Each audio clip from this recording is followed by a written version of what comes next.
Welcome back, everybody, to the NECC here. We've got our Champions Division for Valorant coming at you here real soon. A new caster to join the booth. Fella will be taking his back seat and hopping off to bed at his late hours. And I'm going to be joined here by Vincent. How you doing tonight? It's already late, and I am ready for a series. Should be an interesting one. We got UC Davis 1 undefeated regular season coming up against Boise State in a battle that's happened before already. But honestly, it's a best of 5, so anything can change. I mean, it really can come right down to the that third map, how it goes, and everything. It kind of changes the dynamics, if you will.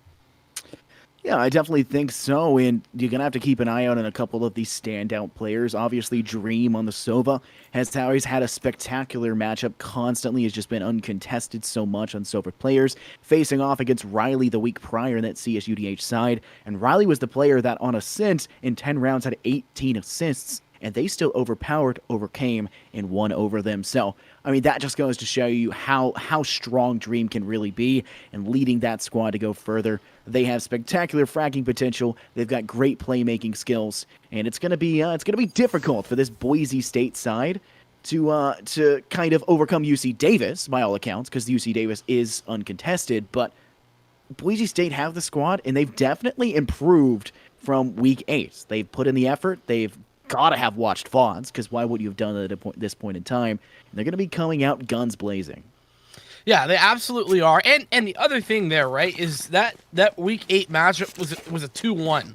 It wasn't, incredibly one-sided or anything. We definitely had, it was interesting, is what I will say.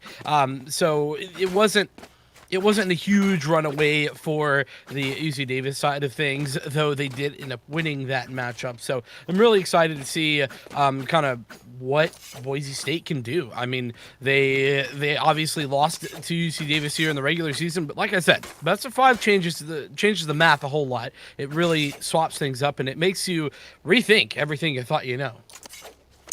Yeah, I think it's going to be a difficult contention, to say the least, and this may be another one that has to go to all 5 maps, just because of the level of play that these two teams are going to be at. But we're already seeing some contention of top mid, putting a turret down, maybe trying to see if it spots any player out, maybe catching C16 off guard if they were to step through bottom mid into courtyard, but they're all going to get spotted out by a recon ball. Placed out, Dream has the positional advantage, knows where they are, will shock dart it out, but it does not connect because C16 has stepped away, but they're still looking to kind of step in and really punish 616 for any overextension.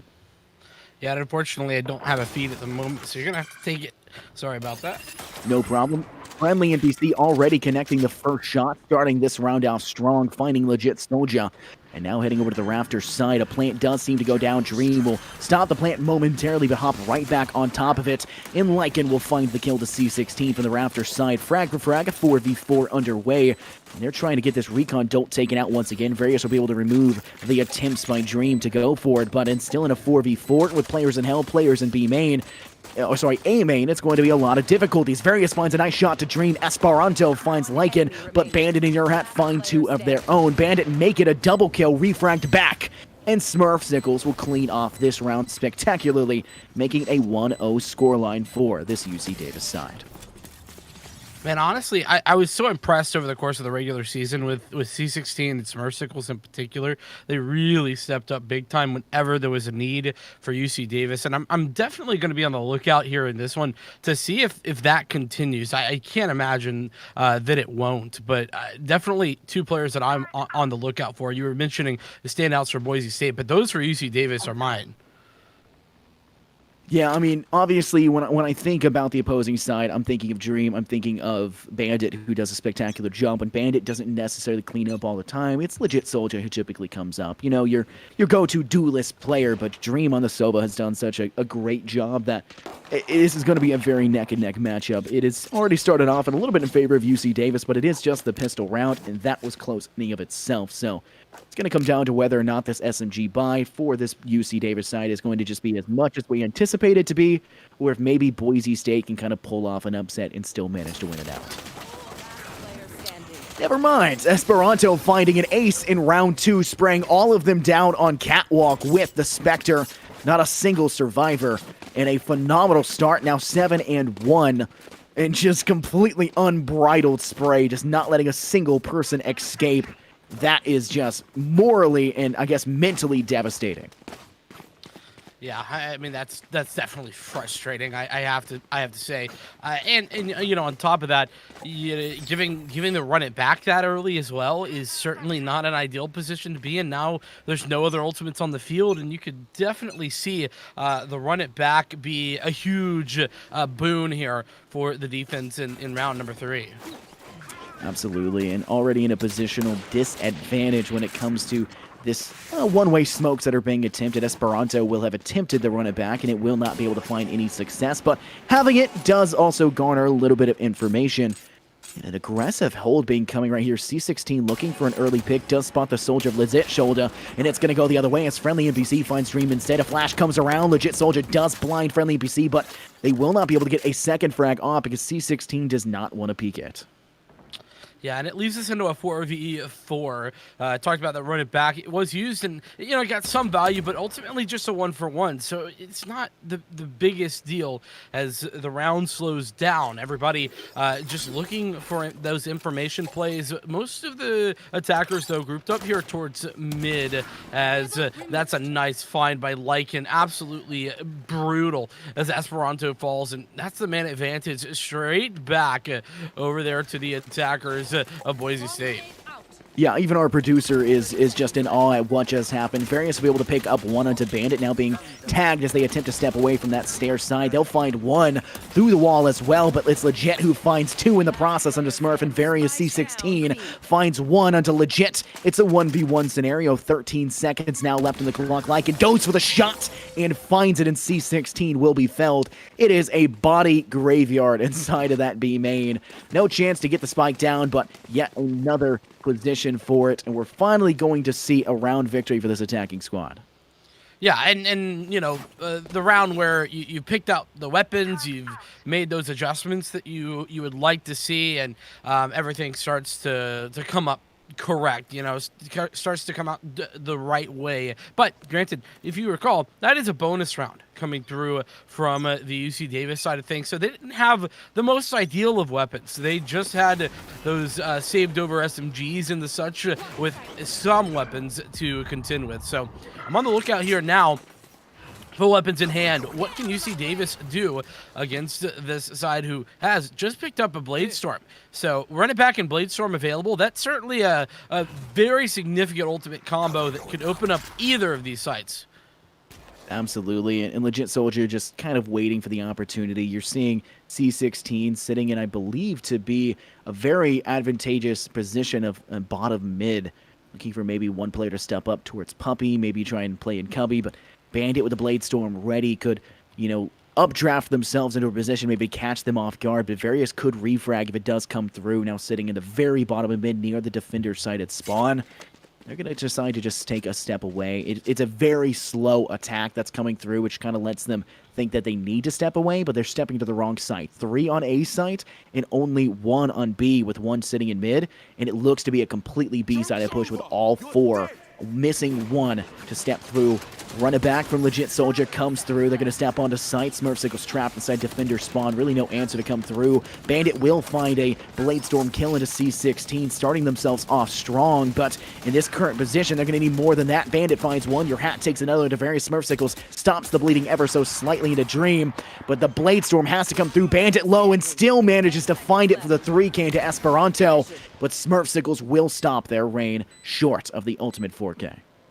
It's a nice little tap, though, through the air, but ultimately it is going to have to be a 4K versus Smurfsicles if they want to win this round. Doing a bit of tag damage, but I think this may be looking unwinnable, and in fact, Smurfsicles may be feeling the same way. Elects to get out and recollect that operator that was dropped by the Jet, and now hoping to just get away with this one. I think should probably, the money is not ideal for the attackers here for Boise State. They have some cash, but it's certainly not flowing, and so for that reason, Smurfsicle should get away with this operator, and that's certainly a big tool to come away with into the next round, and that makes things a little bit simpler, especially as the cash is not really there for the full purchase. I don't think for the the defense rather. UC Davis they really don't have enough to fully invest, and so C16 picking up that operator. We've seen what C16 can do with this weapon, so I'm definitely looking for some sort of aggressive play off the back of it. And right now, it's looking like it might be an aggressive play over there towards B, if I'm not mistaken. Though I can't tell. No. Actually, over here, yeah, towards B. My apologies. There's 3 players there. I think they're trying to trade it off. I think they want to trade the operator off consistently, kind of let C16 take the first shot and maybe let Esperanto and maybe Smurf kind of repick it back up if they were to get fragged out instead. But it looks to be an attacking side of push coming to this A site. Bandit finds 2 on the entry. They'll try and spray and pray over towards Tree, but they won't find it. Instead, friendly NPC will be felled by Your Hat, but C16 with the operator finds Dream, but felled by Your Hat for their second of the round. And Esperanto, the last one standing. They have 7 kills to their name, but they'll need to make it 11 if they want any chance of winning this round. Yeah, I mean, this is a tough ask for anybody, but a Sheriff in hand is absolutely a problem. But we'll have to see what they can do. Best case scenario for me here, just a frag. Get one gun out of the hands of your opponents, or potentially recover one for yourself. That's pretty nice if you're Esperanto.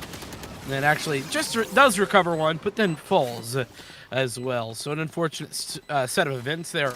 But it does give the lead firmly into the hands here of Boise State. Yeah, holding that head glitch spot inside pocket of A site, just right below rafters, is just, once the audio cue is there, just stand up and take the shot. Really no need to worry about it beyond that. They played that exceptionally well. We're going to see it now, a 3-2 lead going forward. And this Boise State side, they're looking pretty. They've taken it up. They've got the operator. They're able to re-grab that up. Bandit's going to be picking that one up. It seems to be, and it's not too much of a shock to see, Jet constantly have that, but I think there is a little bit more that has to happen in terms of getting kills with it, because C16 has kind of struggled to do so. Maybe Bandit will do a better job of it, but with Your Hat having From the Shadows and C16 with Bladestorm, this may be the way that we see UC Davis try to climb back into this one, because they can release the hunter, they can find their prey, and then they can try and Bladestorm out the competition. It just really comes down to whether or not these ultimates will find impact. Yeah, I mean, it certainly is, and it has been somewhat limited impact, I would say, from ultimates in general this game just yet, but that could change right now. It's always, maybe an early storyline that just kind of falls away as we move forward, and especially in a gun round like this where everybody's got weapons. And once again, we're seeing some early rotations that we saw last time come away from B. It looks like Smurfsicle's on B, very, very much okay to just be here alone, whilst the rest of the team... 30 seconds well, left. An unfortunate series of events just occurred. He had seemingly managed to disconnect, so an unfortunate timing, but now trying to push through. Bandit looking to maybe clear out Tree. There will be a recon bolt that is shot through. And now Lycan's going to take a lick of damage as well. Paranoia thrown out. They're attempting to maybe recontest as Your Hat will jump forward, but C16 finds 2 before being refragged from the bottom side of Hell. Dream will connect with the Odin through. And now you've got Flash is still coming from the rafter side. Hunter Fury will come out from various, finding 1 in frags for frags on both sides. It's just legit Soldier left. They'll need a 3K if they want to find this ultimately for their round. It is a post-plant scenario. Shock Dilts will go out, but it's not going to be enough. Smurfsicles will make a popsicle of legit Soldier and ice out the rest of this round. Well, and so that time we saw the early rotations work out well, right? Remember how they didn't work out before? This time they were perfect. It was exactly what was necessary, and it nets a victory here for the defense of UC Davis, and something that we saw really hurt them in the prior round where they went for that early rotation, and it simply didn't work out. The push towards B came through, and they were caught napping essentially. So I don't know what the call for that rotation was necessarily, but You know, I do think that the call worked out in their favor that time, and I'm going to be on the lookout to kind of see how that happens for the rest of this half. Time will have to tell what's going to occur. I mean, Owl Drone for Owl Drone placed inside B main. You're going to see some recon bolts come out as well from various, and of course from Dream, hoping to maybe catch a player off guard. Maybe a shock bolt from the player of various instead, but a difficult position to go through. It looks like they're going to try and spray through that B connecting wall leading into B main. Not really finding much success with it, but it does force that side to kind of take a step back, not liking what they're seeing. Boise State says, all right, we'll take control of mid, take control of courtyard and work from there, but take a look in that top left corner towards this B main right here at Dream. Still kind of in a very aggressive position. Make it an entry frag, maybe a frag as that opposing Sova of various tries to step away, and that could lead to a snowball effect to allow this Boise State squad to kind of just rush through and take control of the side. It's a possibility, certainly, though. It looks like that Sova electing to maybe fall back a little bit as the rest of the team groups up over here in mid. Might be the B split that we could see as the three players push towards the market area. And there it is. The flash, though, from Esperanto is brilliant. It does find three, but ultimately only able to collect one of those players who are flashed up. And now it's all on to Various, who connects the shots wonderfully with this. Odin has two and continues suppressing fire. Your hat, though, finds the frag, and Smirsickles comes around the corner for more in order to shut this round down with the judge with just 10 seconds left on the clock. Lycan has to do it all, and I think this is all over as Lycan doesn't have the time to play with, needs to just get the heck out of Dodge. Yeah, an unfortunate series of events, and while this one is unfortunate, it's not a Netflix series, so you won't get any royalties off of it, and your team will unfortunately lose the round and not make as much bang for their buck as you would initially anticipated. But we're back to a 4-3. We are seeing the side of UC Davis be able to take the lead back and operate on the hands of C16, able to return that, and I guess it's just kind of consistently gone both directions. I think this may be the exact same operator we've seen since round 3 or round 4. It has just been so consistent of them trying to switch out who has it, constantly picking it up. A great economy in terms of ensuring that this operator stays alive, and there's at least one player on either team that has it available. Yeah, and it can be such an impactful weapon as well, so certainly something you want to keep. And oh, what a find! Various through the wall. Absolutely incredible.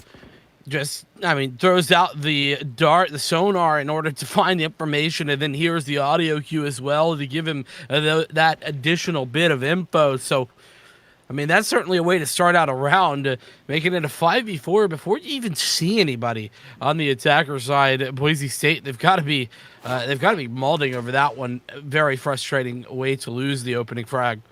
Yeah, that's got to hurt so bad, and that's why bringing in Odin onto that B site. You'll see Cypress play to solo hold that, but you honestly just need to bring a Sova and just bring in Odin, and you can do just the same effect. Maybe have, in this case, you'll have Esperanto and the Phoenix to be a backup assistance where necessary, but they're really just a floater for that defensive side. But D16 with that operator finally finding impact with it will connect to the player upside. Nothing they can do about it as they attempted to step through A main, and now you've got two more trying to go through. Nanonades going off, C16 finding Bandit as they attempted once again, and Smurfsickles denies Dream as they stepped through tree. It's just your hat floating between A main and Winery. Doesn't seem to be a chance, but they'll connect to C16, which means an operator on the floor. They'll need to re-pick that one up, which may allow for them to overextend and may allow for him to pick up yet another, but damage goes through, and friendly NPC will find it. Yet another round in favor. UC Davis are looking hot. They absolutely are, and you know, I have to ask the question here. You know, where's the utility usage? Where's the you know, smokes, the dart covers, the curveballs coming through, or even the potential lockdown play? There's 5 ultimates ready there for the offense, but none of them being utilized by Boise State. It's a bit odd, to say the least. They had those tools at their disposal, but unable to really convert them into anything useful, and so, you know, something that maybe is an issue for them. We'll have to see, though, as the push comes out here. Once again, a dry swing, and C16 takes full advantage of it. difficult position to be in. The attacker Killjoy lockdown will come through. Lycan able to find Various. Dream finds Esperanto, but Lycan collects the second to C16, and all of that hole towards Boathouse just in shambles. Nothing they can do about it. A 2v4 in play, and it doesn't look hot for Smurfsickles or friendly NPC. Dream removing the dreams. Now a nightmare for Smurfsickles, and it's up to the friendly NPC, who has to be very unfriendly to the last 4 players if they want any chance of securing this round. They're already up by 2. They don't necessarily have to worry about losing this one. They'll still be up, but it could be a little difficult. You want to at least take one out with you, but they will be incapable of doing so. Bandit, the bottom of sight, finding it, a tactical crouch to end things off as well, just making sure their presence is known, I guess you could say. But that is a desperation round win for the Boise State side. Their economy would not have been able to handle a loss. They're barely able to handle the win and get a full buy situation of rifles and the Odin for their entire squad.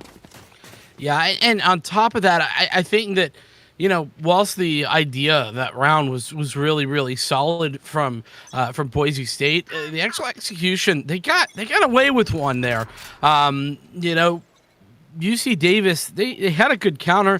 They just got kind of rolled over when it came to the straight up aggression. I don't think they were ready for Boise State to commit so aggressively so early. Normally you see a team waiting to the last seconds of that lockdown in order to push in, but in this case, Boise State, they pushed in with ample time left on the lockdown, and so I think it caught UC Davis off guard. So either way, it is an interesting situation and an interesting scenario. An operator battle going on here over towards A. Bandit C16, both taking pop shots. They both spot each other once again, but unable to connect any shots as the bullets whiz by their heads. Yeah, this is an interesting battle, to say the least. Even if it doesn't connect, it's a mind game. It's kind of desperation. It kind of can be difficult. Speaking of things being a little bit difficult, now you've got Boise State a man down because you're just losing that Odin battle through that B-main wall. I mean, Various has had, 2-3 wallbang kills from that exact position, and Dream just doesn't know what to do with it. Legit Shoulder was the last victim. Now Dream will be instead. And in a 5v4, they'll be forced to use their run it back to step onto the site. This is the utility we're talking about that they needed, but C16 finds Lycan because Legit Soldier couldn't step in time. They'll find a wallbang into C16, hunting for their own. They'll get the run it back to one at a time, but Esperanto in their own will not be enough. The Hunter's Fury from Various comes through. Your hat will be taken out. They're trying to hunt the Phoenix player as well, but the friendly NPC from behind stepping through Switch will find Bandit, and it's just Legit Soldier stuck in Winery. Not much they can do, and time will not be on their side. Oh, and an unfortunate loss of the weapon as well there from Legit Soldier. You really don't like to see that one. And yeah, I mean, UC Davis solidifying their position now, reconfirming that 2-round lead as we head into the last couple of rounds before halftime. I thought that the Hunter's Fury there from Various was very, very solid, as well as the run it back from Esperanto. It just created so much space for the defense to come back in for the retake, and on top of that, denied the plant for so long. So you were never able to get that plant down where you wanted it to, and ultimately it's just not a good round for Boise State, as we see the Bladestorm committed here early days as Bandit maybe looking for something interesting on this side. C16 though, that operator is so strong, gets aggressive and finds the frag. We saw Bandit find success initially with the operator, and that was what was really important, and C16 was struggling, but it's been the total opposite. Bandit struggling now. Various finds out the Odin, the Bladestorm not finding effect, but Smurfsickles is able to continue the rampage, the hemorrhaging for this Boise State side. They'll connect to yet another. And this is not a good situation. Legit Soldier has to be too legit to quit, but it's not boding well. Your hat will, from the shadows, rotate over to this A site and will be able to get plant down, but friendly NPC holding this gate of A main just does not allow it to happen, and now bomb spike on the opposite side of the map. Just Legit Soldier trapped. Has nowhere to go, stuck inside of mid at this courtyard position. Tries to get one towards Vita, but it's not going to happen. A team ace. A flawless victory, and now we're heading to this last round for the swap, the half point, and it is pretty handily in favor of UC Davis. Yeah, the cash especially in favor of UC Davis. Look at the money. It's brutal. You got nothing really available. No real rifles, I should say. You're going to be able to pull out the SMGs, but, that's not ideal for Boise State. You're going to have to maybe, turn up the pace, try to figure something aggressive. It looks like that's what they're going to do as the A push looks to come in, but C16's here, as is the friendly NPC, and lots of utility to deny this area, not to mention a lockdown as well, potentially for the retake. So, comboed with the Blade Storm as well. I don't think that this push is going to be all that effective. Yeah, this doesn't necessarily bode well with friendly. Here's the snap of the fingers, possibly, and kind of steps away, not wanting to be blinded out. And any substantial push to come through. Lycan is about to take a shot to the face. Esperanto just escalating the situation as they attempt to step through. They'll take the shot. C16 connects with the operator, has to dash away, can't make it away in time as your hat connects, but Esperanto still on a spree, finishing off Bandit 2 to their name, and Dreams in a bit of a Sova battle against the player up in Rafters. Various has various ways to deal with it, and while the switch will be pressed, it's a 2v3, not boding well. Spike fully down, Defender Killjoy lockdown is in play as well, so it's going to force this Boise State side to take a step back. One in Winery, one stepping mostly towards A main, and shockingly enough, your hat doesn't make it away from the detainee. The lockdown does actually detain, which will make it nearly impossible then to actually contest in time as Various finds Dream. Just really no time for your hat. They will be able to take some shots into the diffusing player, but immediately destroyed by Esperanto for the 3K. An 8-4, the final scoreline of the first half here. UC Davis ahead by 4 in this best of 5 grand finals here, the Champions Division. I'm really interested to see how the second half goes, mostly because, UC Davis has been incredible here on Ascent, I feel, pretty much all season long. And so it's not surprising to me to see them playing so well on this side. But this map is slightly defensive sided, remember,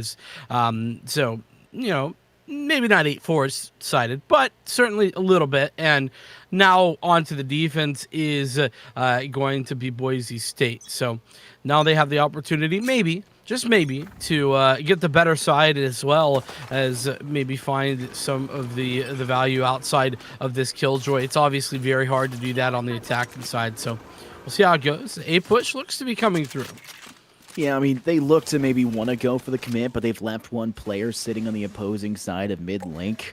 Maybe they're going to take control of Courtyard. You do have to worry about one player. I believe it's Esperanto, who is kind of sitting near Puppy, now inside Tree.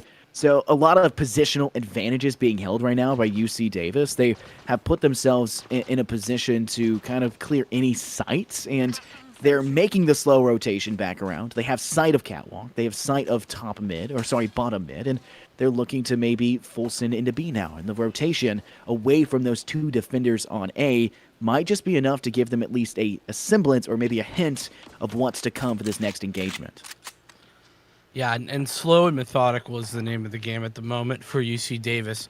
They aren't giving anything away whatsoever, and now as the dark covers fade, the opposing dark covers here from the offense come in, as well as the cloud bursts as the push comes through, but it's your hat, the first of defending, and Various takes that frag away, making it an even situation, but short-lived, and Smurfsicles comes back in, Lycan as well, with the trade. So, trades on the entry here, but now it's going to have to be a retake, and it's going to be particularly hard, particularly as Various and friendly NPC have a nice crossfire set up. And Various, that's a very nice frag. A second as well as friendly NPC spots out the third. Low HP on Dreammaker is going to make that even more difficult as recovering a classic over a ghost. Not sure about that one. Maybe looking for the right clicks. Something a little cheeky, but ultimately it's a matter of time as Various closes down a quad kill in the round. Very well done by Various. And, I talked about the pistol round being important for Boise State and getting a good start there on the defense. That's not what I wanted to see in Prognosis.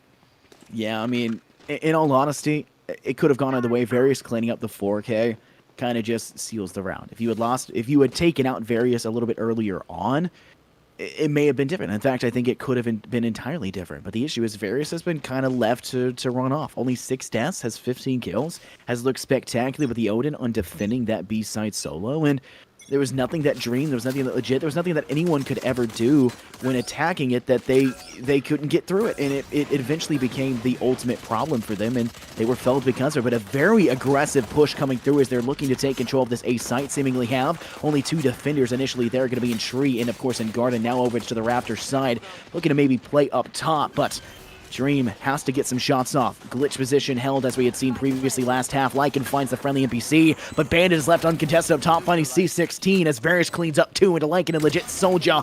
As immediately as Esperanto finds Dream, a 3v1. Bandit is left standing in the end. It is in a graveyard of his own teammates. It is not boding well for him so far. It is not shocking to see 2 rounds back-to-back of a loss. And a recon bot that is somehow just barely not able to spot them out from its position. And I think Bandit's been spotted. It's just time will have to tell. Esperanto can just clean this one up and will do just that. Not even needing the Spectre, just doing it with the Ghost. Well done round there on the anti-eco, exactly what you want to see if you are on the UC Davis side of things.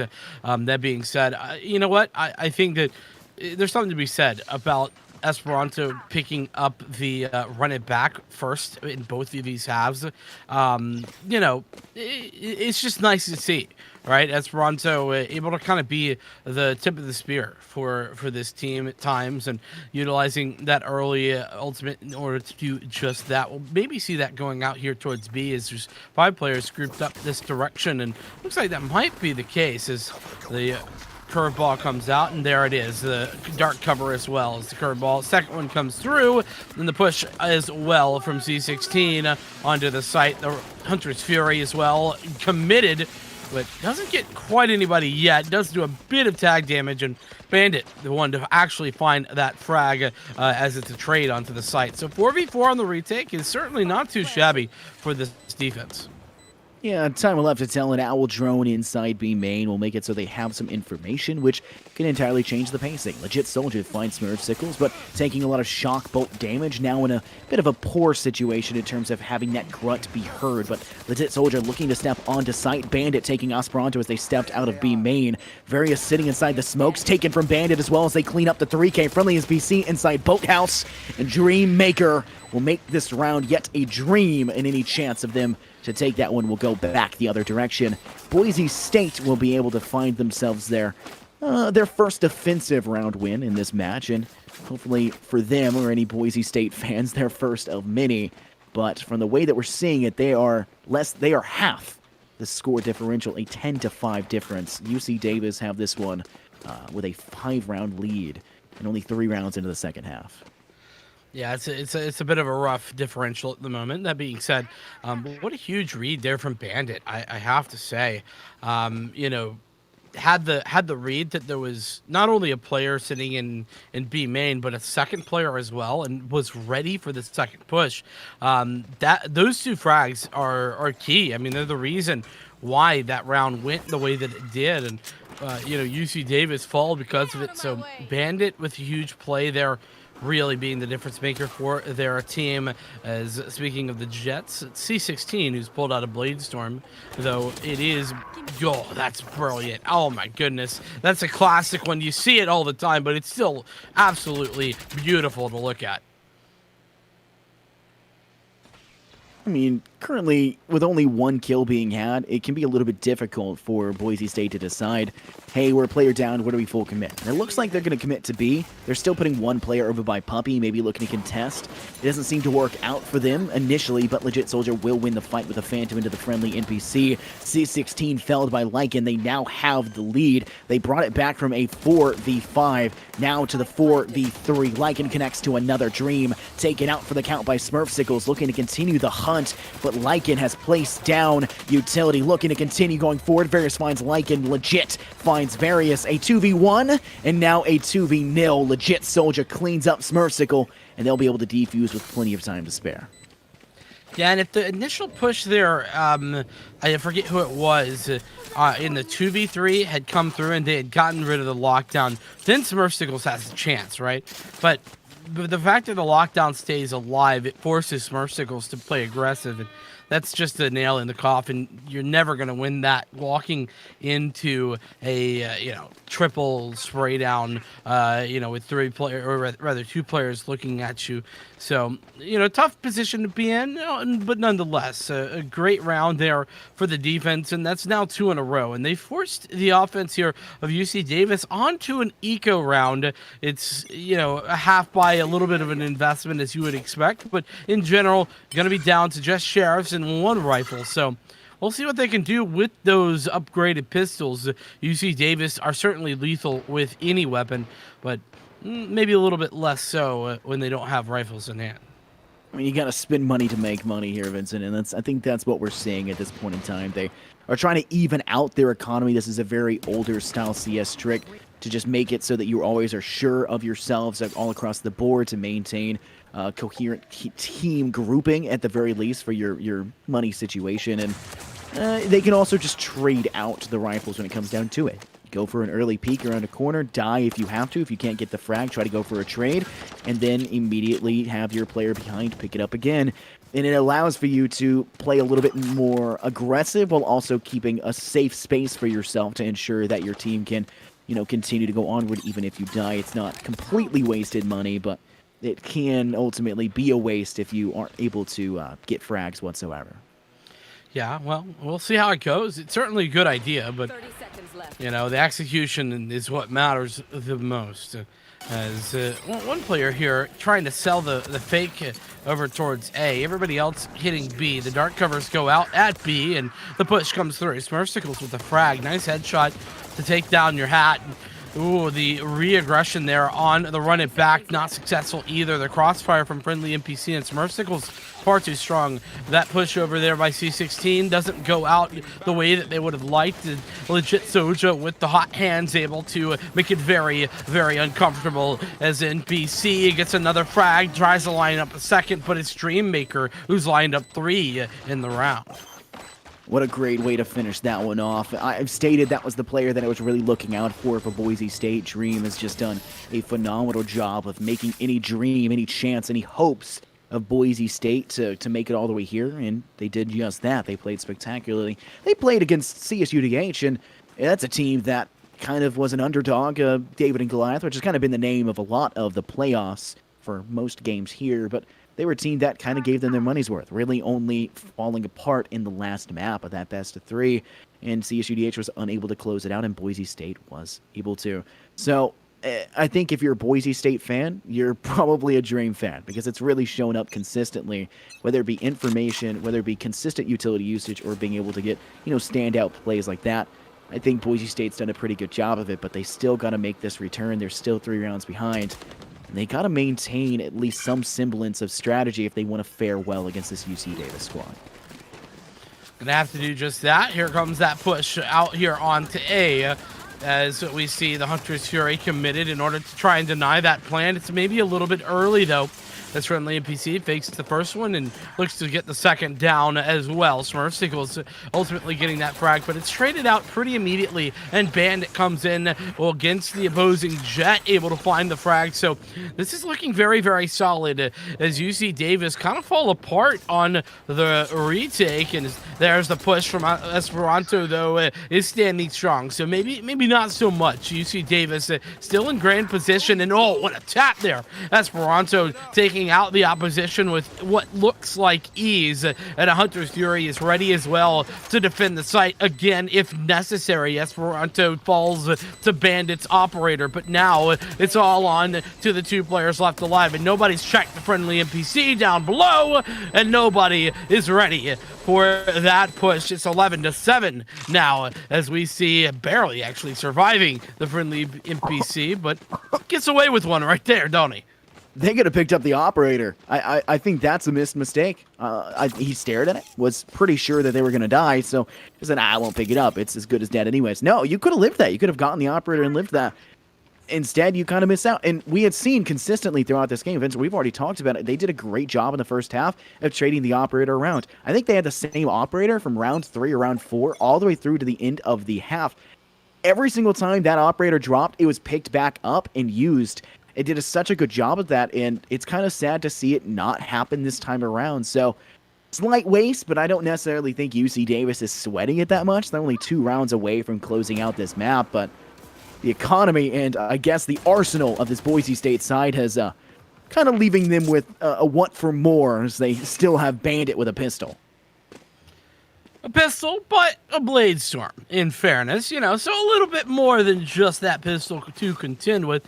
We'll have to see, though, as there comes the lockdown. And the problem is, remember, the Hunter's Fury was utilized in the prior round to deny the plant earlier. So that means that now you're going to have to just deal with this lockdown as it comes through. But Bandit's in a good position. And, I thought your hat was in a pretty good position, but it actually doesn't really net them anything but death, as the run it back is utilized as well. So ultimately, this push is falling apart for the Boise State side of things, as UC Davis continue to find frags. It's Smurfsicles this time, though. Bandits comes back in with that blade storm and connects a headshot onto Esperanto. Friendly NPC nearly falls down to that damage, but there's 2 players underneath there, and C16 doesn't come out victorious either. Now that's the Hunter's Fury, and it shuts down the round along with Smurfsicles. So it's going to be the map point here on our first map of this best of 5 for UC Davis. I mean, this is kind of expected after the first half that was played really spectacular from them. They're kind of just continuing that. They're keeping their calm. They're staying cool and collected despite the 3 rounds that have kind of made the resurgence from Boise State. UC Davis just doesn't let it be anything towards them. They don't really mind. And if you take a look over at Boise State, they're able to buy out. They'll have to settle for a weaker LMG and a Spectre, but they aren't able to buy full armor either, which kind of leaves you the question, were they able to buy full utility? Were they able to full send in? It looks to be that they seemingly have, at least for a few, at least what they needed, but a first frag to start off as they step towards this B site. UC Davis of Esperanto collecting onto Lycan and setting up a good position to get a plant onward onto the objective, as no one's really defending, but a run it back comes through from Legit, unable to get anything going off. Esperanto will clear it off and take the shots as the plant now officially comes through. Bandit from behind finds Smurfsicle, setting this back into a 4v4 post-plant scenario. Boise State kind of forced to find what is going to work. They have to win this if they want any chance of continuing this map, and they're not setting a good precedent. Various finds Bandit stopping the flank from behind, and now Various is just kind of waiting it out, playing that B side, can also flank the other side if necessary. Your Hat finds Esperanto. Friendly NPC sitting back behind, and so is C16. Friendly finds one into Legit. Your Hat finds C16, but only Your Hat is left standing, and Various and the Friendly NPC can do whatever it takes to finish this off, and it's going to end right here as Friendly finds the shot. Yeah, 13-7, ultimately the scoreline, and a bit unsurprising when you look at the first half, and then the second, they really started to run away with this one. Did UC Davis, and you look at the scoreboard, you look at how things kind of ended, and it's a little bit unsurprising. Esperanto sitting tied for C16 with the most first bloods as well is certainly a way to help out your team. If you're getting the opening frags for 10 rounds out of 20, that's going to put you in a very solid position. And that's what we saw Esperanto and C16 doing, as they kind of put the team on their back with regard to those opening frags and just picked everything up. I mean, it looked really good from this side of UC Davis. They were able to clean up, do exactly what they needed to do. Boise State, they looked good. You saw Dream play off in a lot of scenarios. Well, they did bottom frag eventually in the end. I think their utility was actually pretty well done. I think they managed to play their worth as a Sova, but it does come to complications. If you can't also bring up and get kills and get frags, then you're probably going to lag behind. It's the same story we just had the game prior. We saw CSUDH. They were more consistent across the maps that were more contested, more even and even. They were just more consistent. And despite the opposing team having 3 standout players, 5 all-around players typically beat out those 3 standout because you have 2 that are lagging behind. And it's just UC Davis has their players. They have standout players, 2 with 20 kills, and then they just didn't have a single player be below that 10-kill mark. Yeah, and that's part of the issue, right? Not necessarily everybody picking up all the frags necessary there on the Boise State side of things, but all things considered, we definitely look to have a maybe a better showing as we move towards map number 2, which will be Bind. And if I'm not mistaken, I think this is more than likely Boise State's pick. I can double check that. So let me take a look. But I do recall the ascent being very strong pretty much the entire time for UC Davis. And I'm actually taking a look. No, actually, this is a bit worrying. Boise State, they did pick ascent. And that means that UC Davis, they got Bind, and that's a bit scary. I wouldn't have expected that, but oh well. Yeah, an unfortunate happenstance, and we'll have a player various just resetting, making sure they can restart their game, have everything set up, and they'll be right back into the next one when it comes down. But yeah, I mean, losing your map choice on the first one and in such a lopsided affair, 13-7, it doesn't necessarily bode well for the next ones. And it's sad to see because the last time we saw Boise State face off against UC Davis, they managed to get one map. Boise State managed to take one, and it was a 2-1 fashion, which is like, you look at that and you go, hey, they did it. They managed to find something, but they haven't found anything beyond that, and it's not been exactly the finest. It's not exactly been a good diamond. It's a bit of a diamond in a rough situation, and UC Davis, they looked spectacular, they played spectacular, their players just did way more. C6 we saw lagging at the very beginning, completely eclipsed in the end. And while Bandit for Boise State did have more kills, they did do better on the board. D16 getting those picks with the operator set up their team for more success and ultimately led their team to a victory. Yeah, and I think that he's gone. His Discord crashed again. I could tell when his camera was a little bit frozen. He seemingly is back. Hopefully he turns his camera on soon so I don't look like an ogre as the screen splits. There we go. All right. You back? You want to make your point again? I have no idea what is going on with Discord, but apologies nonetheless. Yeah, but my point was that UC Davis, they've been this titan of a squad for the entirety of the season, and they're undefeated for a reason, right? They've absolutely stepped up big time when it's necessary, and this is just another example of them stepping up and continuing to step up. And as we move into that Bind pick, it's a little bit scary, right? I know we've seen a lot of close series over the course of this day, a finals day, but I mean, after map number 1, maybe it's a bit early, Infernosis, but I'm a bit spooked. I'm thinking things are a little bit dicey for Boise State, especially when they're losing on their map pick. And in a best of 5, it's kind of a necessity that you pick up your map picks, if you will. You really need to pick those up, and if you don't, you do have some opportunities, but it's going to have to be rough, as we'll see. I mean, maybe they can pull it back on Bind, or Haven is where we'll go for the third map. At least we're guaranteed. Then it'll be Icebox, and then Split is necessary. It's classic. We always get the Split last.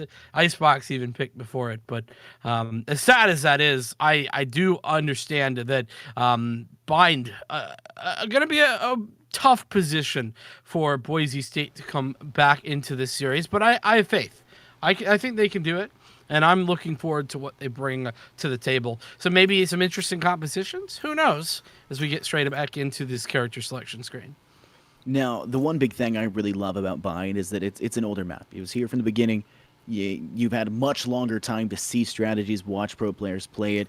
You've had a lot more experience in terms of playing it itself. Even me, who played in the beta and then didn't play for a long period of time, Bind is one of my favorite maps. It's a classic. You're going to have a lot of experience for it. And it's one of the ones I play better on because I just have that experience. It can just show that the more time you put into something, the better you typically will be. And I guarantee that these players will have a lot of time on a map like this, such a consistent classic map. And I'm willing to bet we're going to see some cheeky strategies. I'm seeing a Cypher from Like It. That's in a Cypher from Smurfsicles. That's going to guarantee, at least on the attack, that you'll probably see Cypher solo play towards Showers on A site, and then the rest of the team do a 2-2 split towards B. Maybe you see it as well for the defense. You typically will put a Cypher only on B or only on A. There's a lot of different things you can do in terms of cutting off, rotations as well. You can dedicate on the attack a Cypher entirely for flank watch. That may seem like a weird role to set, but in Rainbow Six, you have an entire person that's dedicated just to watching the flank, to stopping roamers, and Cypher can fulfill that role on the attack, so they're not just having to take a step back in terms of their utility for defensive use and having to worry about Cypher gate placements and camera placements. You don't have to worry about them being an entry fragger because their utility may be a little bit lacking in comparison to others, but you can kind of fill a separate role and fill it quite well. And that's something that teams at this level are going to be able to use to a massive, massive level of success. Well, they certainly can. I mean, these compositions are pretty classical. You've got the basic in a double duelist setup to be on display, and that's the thing, right? The double duelist is pretty common here in North America, and in addition, we got a sheriff on the board. You'll love to see that. Some cheeky shots coming out, and the friendly NPC already tagged down pretty low out the back of that. No heal there. At C16, one of those duelists I was speaking of, a Raze, in fact, going to be getting the opening frag onto the site. As the push is good, and it's going to push back the rest of these defenders in order to get the spike planted. Yeah, push does come through. Bandit's going to find a sheriff kill into Esperanto as Lycan connects on a C16. Refragged back by Smurf Signals, but legit. It's too legit to quit, finding the refrag to Smurf once again. Your hat will connect to the ghost of the friendly NPC. That Omen on Omen violence will be able to come through. And now it's just Various. There's really nothing else to worry about. They're trying to go through B-Hall. It's a bit of a poor situation. They'll narrowly escape with their life as Your hat just wasn't seemingly aware to go for it. They're jiggle peeking their rear, hoping for a shot to be fired first, but nothing coming through with it. Various now rotating over towards Elbow. The smoke will come through, and you're going to have to play through that. Maybe they won't anticipate them sitting inside. Maybe they won't anticipate when the smoke dissipates that Various will just be there to take a shot. This may be a Stewie 2K smoke criminal moment, but I guess the question is just how much success will it be had. They'll step forward on a sight, missing the initial shot to the player in two, but Legit Soldier will not miss theirs. And the first round will, in fact, go in favor of Boise State. I mean, come on now. Let's be real. If there's a dark cover, you can guarantee at least one player's chilling in there. Like, let's be real. How long about smokes last in Valorant. It's such a huge difference to see that. Like, oh, man. Like, it's just guaranteed that there's some, if it's a dark cover especially, you know. But either way, a solid round there to start things out. And Boise State, they get off on the right foot. Absolutely well done, and I really loved their rotations. They were very decisive in it. They got aggressive, right? They played for information, but once the information was gained and they fell back, it did net a frag here, there for UC Davis, but they got out quick enough that they were able to create that rotation very, very quickly and come back in at the right time. So looking fairly strong there on the defense as Boise State is. We look to see what they can put together here on their anti-eco. As it's mostly classics that they're contending with. As the dark covers come out and fade away, the paranoia goes through and the push goes in. It's like UC Davis just kind of favoring getting utility instead of worrying about any sidearms. But they'll trade 1-for-1, a 4v4. Spike will be getting planted down. Various will have that through, so UC Davis will get a little bit of a cash influx off of it. But with 3 players holding U-Haul, I mean, a single bit of utility thrown from Boise will be able to have some substantial impact as well. Maybe you hot hands it over. Maybe you just rush forward to the wall. But Legit Soldier from behind has an opportunity to maybe catch some off guard and will flash out corner of A Cubby and unfortunately will flash themselves in the process. But Your Hat, Dreammaker, and Bandit find their own, collecting the last 3, and Dream will finish off Various for the last 4. And a 4-player left remaining side, and in all honesty, they've got an arsenal that is pretty competitive in terms of facing off against an assault rifle round. I mean, being able to deal an LMG, hold an apex position around a tight corner, and you may be able to contend against this full UC Davis stack. I mean, it's certainly not favored, but I definitely think you can contend as we are looking at like you said, full rifles across the board, 2 Vandals and 3 Phantoms. As it looks as if maybe we'll see UC Davis look towards a quick B aggression. We could, of course, see that Boombot clear out Hookah early from C16 on the right side. I think that's what has been happening here early rounds as the Owl drone is going to push up, find some information, and push out the rest of this long area. So that orb nets a run it back is Esperanto once again. First ultimate on the board, using it to great success. Yeah, running it back, trying to get some kills on site. He'll get his head tagged, but it doesn't seem to matter. Varus would clean up the kill into Lycan. And now a player disadvantage. Boise State have some questions that need to be answered, and UC Davis is coming up with the answer. Smurfsickles finds yet another kill onto Dream. Now a 2-player disadvantage for Boise State. It's looking like UC Davis's rifles are just too big of a hill to climb for Boise. Maybe they're just used to flat lands. I genuinely don't know where Boise State is because I don't even know where I live half the time, but it could be a difficult player. Player inside of Octagon, Esperanto from Garden, finding legit Soldier. Bandit taking out B-Hall with some assistance. They're not really able to get anything going for them, but they know a player is sitting in B Cubby. They know a couple are inside Tube. And the Paranoia will be tossed out. They'll spray and pray. Your Hat finding one. Friendly NPC looking to get aggressive. Reload wasn't ready yet, but Bandit will get the kill instead. But Esperanto cleans up and finds the 3K to finish things off strong. Solid round. You like to see that, and I think great utilization there of a couple of things. Number one, C16 gathering information and using the boom bot effectively over there to clear out some angles in hookah consistently is a great way to start out every round. Number two, a good usage of that run it back. It opens up the site wonderfully, and on top of that, using those orbs, fighting for the control and making them work for you. So what I'm looking for here on the defense as they buy back in is some aggression for those defenders, and we're seeing that over here towards B long. Bandit with the operator is able to find the information, but nobody really wanting to peek out off the back of that. There's a nice way to get out, but Dreammaker, nice find. C16 falls over on the other side of B, and with the Paranoia coming through, what a great timing shot by Bandit. And this is just kind of unfortunate for UC Davis as they fall away, but I don't even know if I blame them. Those shots just well timed. I mean, that is just so unfortunate, and the bleeding just continues. Your Hat will just zoom down, find the head of Smurfsickles, and clean up the kill as they attempted to wash themselves of showers and step outward, but it just doesn't work in that way. Esperanto tries to step out as well, and Bandit says, no, you'll take that big shot, the full lead to the head. And they'll continue that spree. Bandit eviscerates friendly NPC on A short.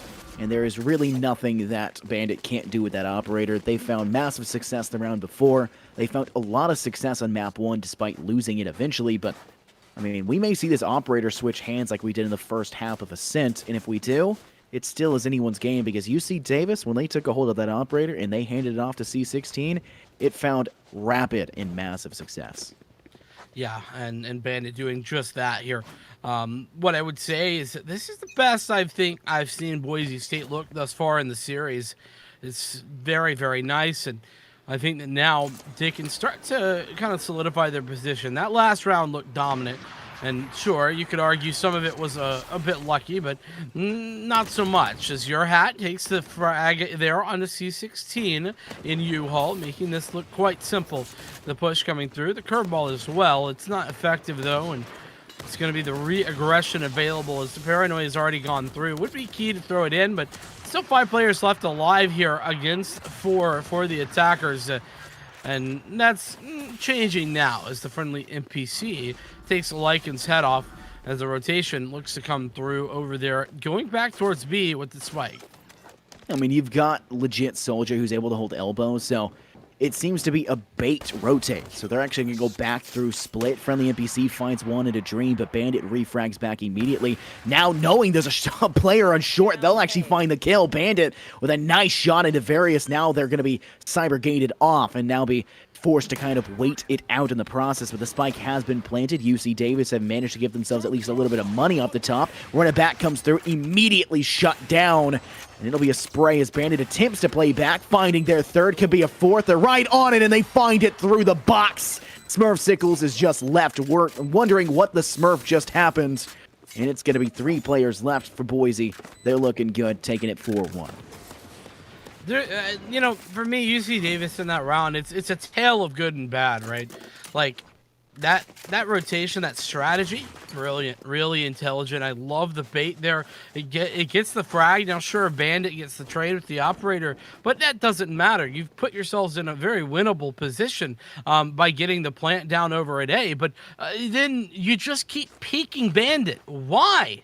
Stop peeking the operator without any utility. It's really quite simple. And I just don't understand why you're going to continue swinging that if you're Esperanto. You used to run it back to swing it as well. Just hoping and praying that you're going to win a sheriff versus an operator. That's not going to go your way more times than I can count. So, a little bit of questionable decisions, I think, there from the late stages of the round. But an overall really intelligent strategy.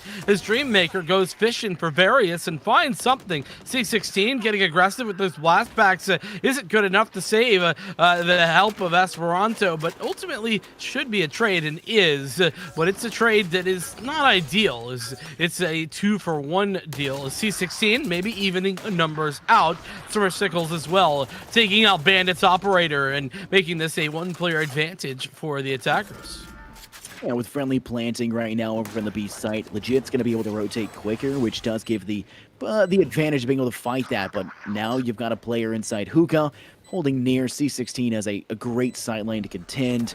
And when you're able to just, step away and from the shadows to the opposite side, there's not much you can do. You've kind of have to rotate quickly and play with it. I'll tell you who hasn't really rotated quickly, Dream. I mean, they're still worrying about this cubby pocket. They're going to have to worry about Hookah. Player exceptionally low as they take a little bit of damage in the process, but now being contended, C16 will finish off not just 1, but 2 for the 3K finisher, and they will then find themselves their second ever attacking round win in this map. UC Davis, maybe a sign of more things to come, maybe a sign of a bit of a resurgence to stop the hemorrhaging, Maybe this is gauze, or maybe it's just a Band-Aid. Time will have to tell, but that last round looked pretty good. And now they've got 3 ultimates in pocket, but Boise's got 4. Yeah, I mean, they're certainly going to have to keep pressurizing that wound because I don't think Boise State's looking to take their foot off the gas just yet. They've rebought all their weapons and operator back into the hand of Bandits in addition to those 4 ultimates that you were discussing just a moment ago. Could be a couple of tools to open up the round, most specifically that showstopper, but that's certainly a way to do it. Esperanto through the side of a box takes your hat for a ride, and it's not the good kind, mind you, as they push back in here over towards A, as the potential showstopper could come out, but it's actually the plant there for C16 as they get that down. It's 5v4. The retake needing to be brilliant and, well, run it back utilized initially. As a legit soldier finds one with that, and Bandit comes in for more with the operator, able to connect the shots, is giving the advantage straight back over here to the defense. The push into U-Haul, trying for more, and it's all but Smurfsicles to find frags, and that's 2 for Smurfsicles, but not quite enough as legit soldier finds a triple. Finishing off in a pretty quick succession, UC Davis was able to find micron amounts of success, you could say. They were able to figure out how to get the bomb down, how to play for it. We saw the Hunter's Fury come through. It just wasn't able to find the impact you would have wanted from it. And I think that was a lack of recon bolts or recon darts or spy darts, anything you want to have. Lack of information, lack of utility information, and it ultimately led to them being unable or incapable of capitalizing and finding a frag with it. But they get plant down. It's a small consolation prize, so to say, but they definitely needed more than just a consolation prize. I mean, they've got a shorty. They've got 1 Phantom. That's just to even back out the economy. That's something we've seen so consistently from UC Davis to go for it.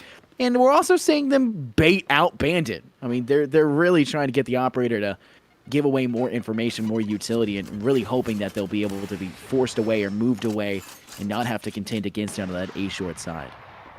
Well, ultimately, they'll be successful in pushing it back for a moment. The friendly NPC, though, what a beautiful shot that was as it comes through. Esperanto's running back is good for a frag as well. Smurfsicles, your hat, though, with a double frag in return. The plant goes down, and there's 2 players left alive here for the defense to retake. Boise State, they're back on the back foot. this is a bit of a difficult position to be in. I mean, it's a 3v2, but really only one weapon in the hands of UC Davis. You can argue that Smurfsicles can connect with the Sheriff, but I don't think it's going to be a big contention for them. C16 is just holding strong, waiting it out, just jiggling the crosshair, waiting for them to step forward, and they'll do just that, finding one into Lycan. A bit of a mentality devastating kill to go against. They'll pick up the Vandal off the top of it. It does not seem to bode well right now. Your hat is just facing an uphill battle in this 3v1. They'll take out one, but refragged right back. Your hat does get the 3K, but couldn't complete the ace to give themselves the chance of winning that round. Yeah, and your hat's got to be fuming at that one. Had 2 frags there on the entry, and then the only player to get anything on the retake. As it's a frustrating round for Boise State, as UC Davis. They win another one. It's been limited success for UC Davis here on their attacker side of Bind, but they've been able to get a round here and there. And in the last 3, 2 out of those last 3 going the UC Davis way. Boise State, they're sort of forced onto this save round. They don't really have enough cash to fully invest, and so going to have to be on the half buy. We'll see how it goes. I mean, time will tell. And in all honesty, I think you had said it earlier, said that the soft buy that they had stated off could fight off the round 3 advance, the rifle round of the opposition. They can contend, but it's unlikely, and that's exactly what we're seeing now. Bandit has already lost the first fight. Various is able to clean up Dream, and that gives them that 2-man lead. And UC Davis is sitting pretty, but they've still got to contend against a Spectre, a Sheriff, a Frenzy. I mean, there's really not much. It's just scraping the bottom of the barrel right now for Boise State. They just had to even out their economy as well. That's why we saw legit with the Spectre and light armor, just making it a little bit more even across the board. But they're actually going to be using a Paranoia to clear out and kind of spawn out B Cubby. Interesting decision. It's an expensive utility to use, but I don't think it's going to matter. Friendly NPC finds 2. Legit Soldier is able to take 1, but it ultimately doesn't matter because Esperanto is able to clean up onto your half. Yeah, and a nice anti-eco around there from UC Davis.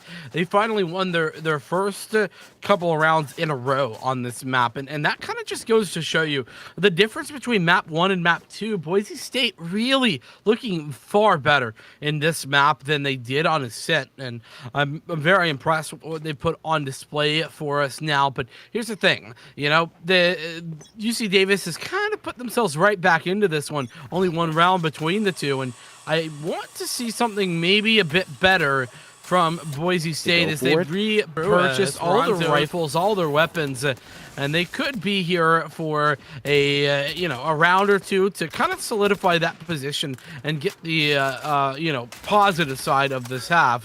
Whereas before, they were down 8-4 at the half. I want to see that change. Yeah, we need to see a little bit more success when it comes to individual engagements. We're seeing a lot of 50-50 fights that are kind of being pretty one-sidedly like 7:30, and oh my goodness, I cannot believe how much utility is being used against Lycan alone. They were paranoid, then they were flashed.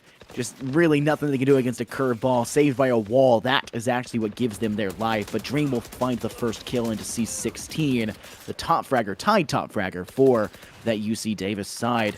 It's setting up Boise State to maybe find a little bit of success, but they're taking a lot of damage in the process as well. They're going to take the teleport right away. Legit is able to find Esperanto, and that spike is dropped in the process of doing so, but that run it back will force them to re-step a 3v5 now as they attempt to retake this A objective.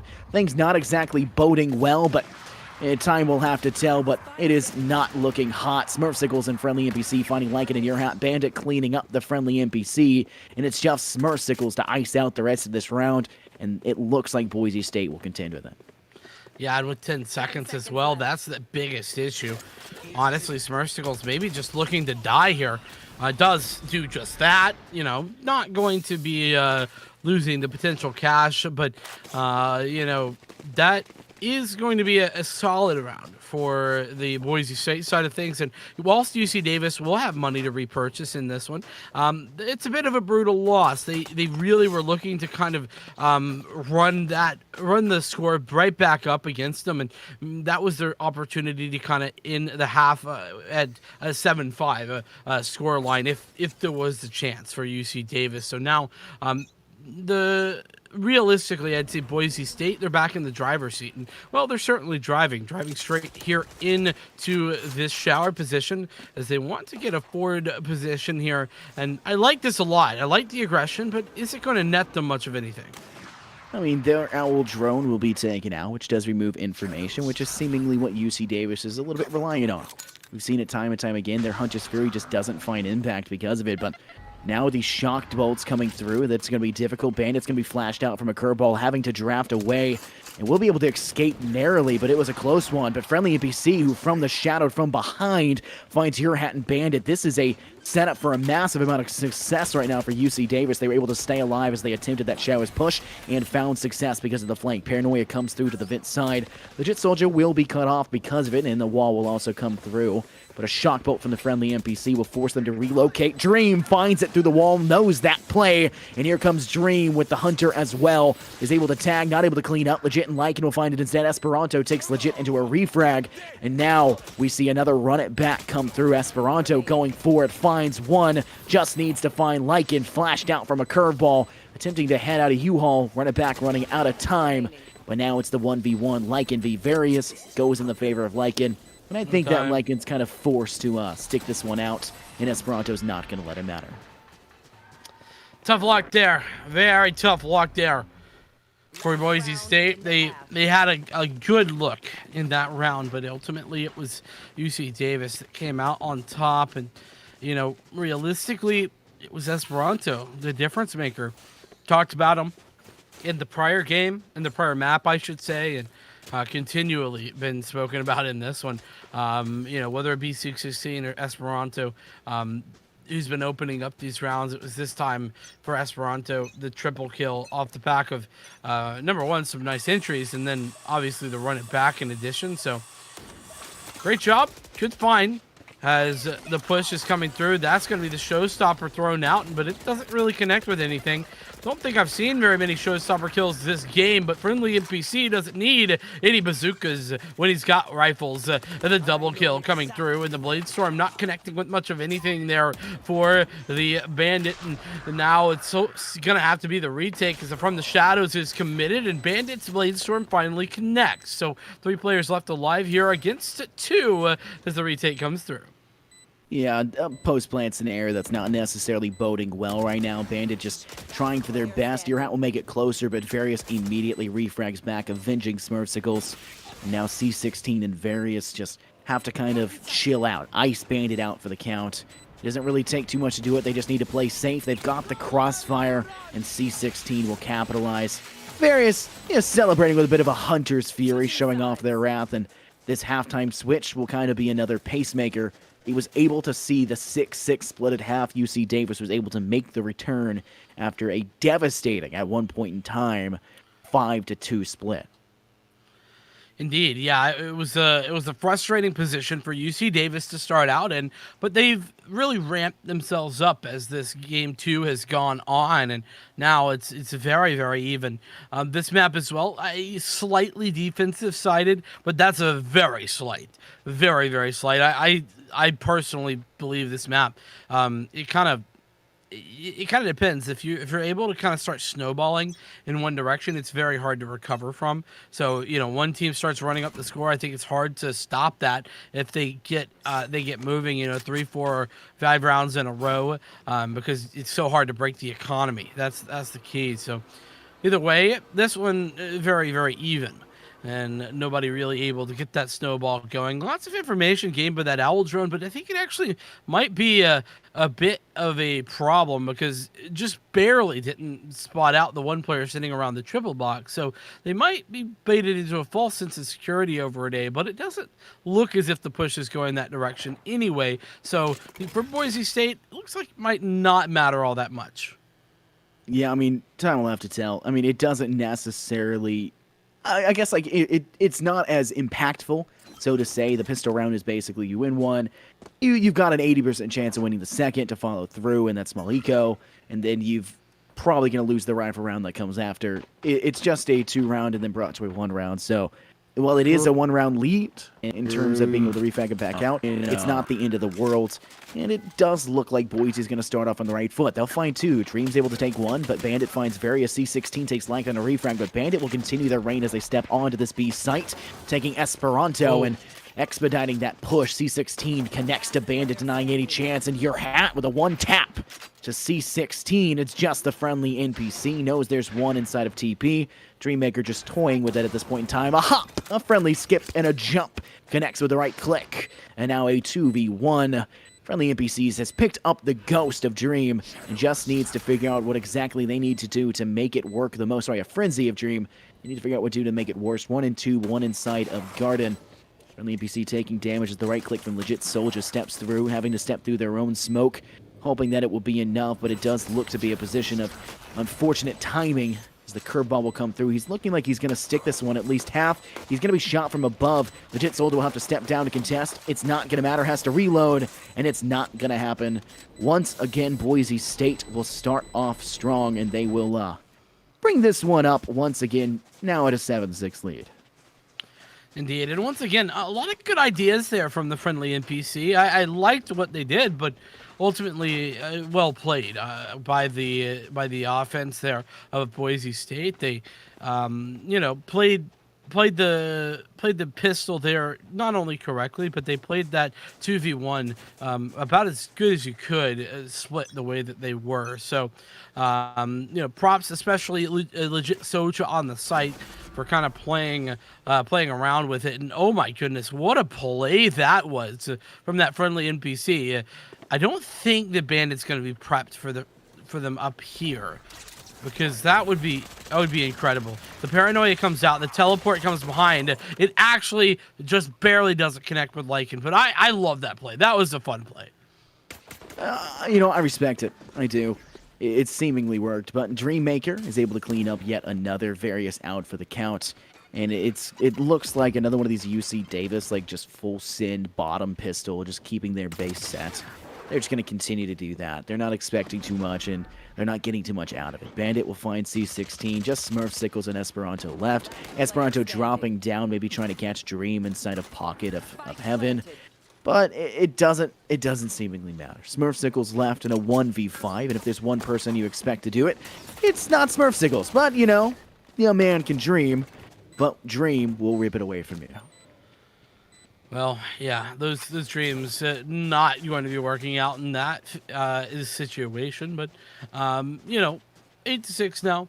This is kind of like you were talking about, the standard start if you win that pistol, but now you're on to the third phase, if you will, that you were discussing. That's the bonus round, right? You got 4 Spectres and a Bulldog here for the attack side against what is full rifles on UC Davis. And, clearly UC Davis favored in this one, but we'll have to see if they can contend with the fast shooting of these SMGs, especially on the attacker side. These can be put to work quite easily, as there goes the utility, the flame wall, curve ball, everything else coming through. But ultimately it's C16 to find the first frag, and Smurf Sickles with the second. Her hat does trade eventually onto C16, but Smurf Sickles looking for even more through that dark cover, is unable to connect. So 4 players alive now. The retake looking strong as the paranoia goes through. We are seeing even more curveballs, but it's ultimately still a trade. These trades not really favoring the attackers, as the Sova Dream tagged down heavily. The swing is good, even though they lined up. It wasn't going to work out, not with 11 HP, as there it is, the final of that opening 3-round set, going exactly the way you predicted. Yeah, it's just, I wish I had the exact number, the exact stats for what it's like, but I swear it's probably an 80-20 around that range for how it works. You win the first pistol, you're going to win the second when you SMG Force, and then you're more than likely going to lose against the Assault Rifle Rush for their full buy. It's not shocking. It's not unprecedented. It's super common.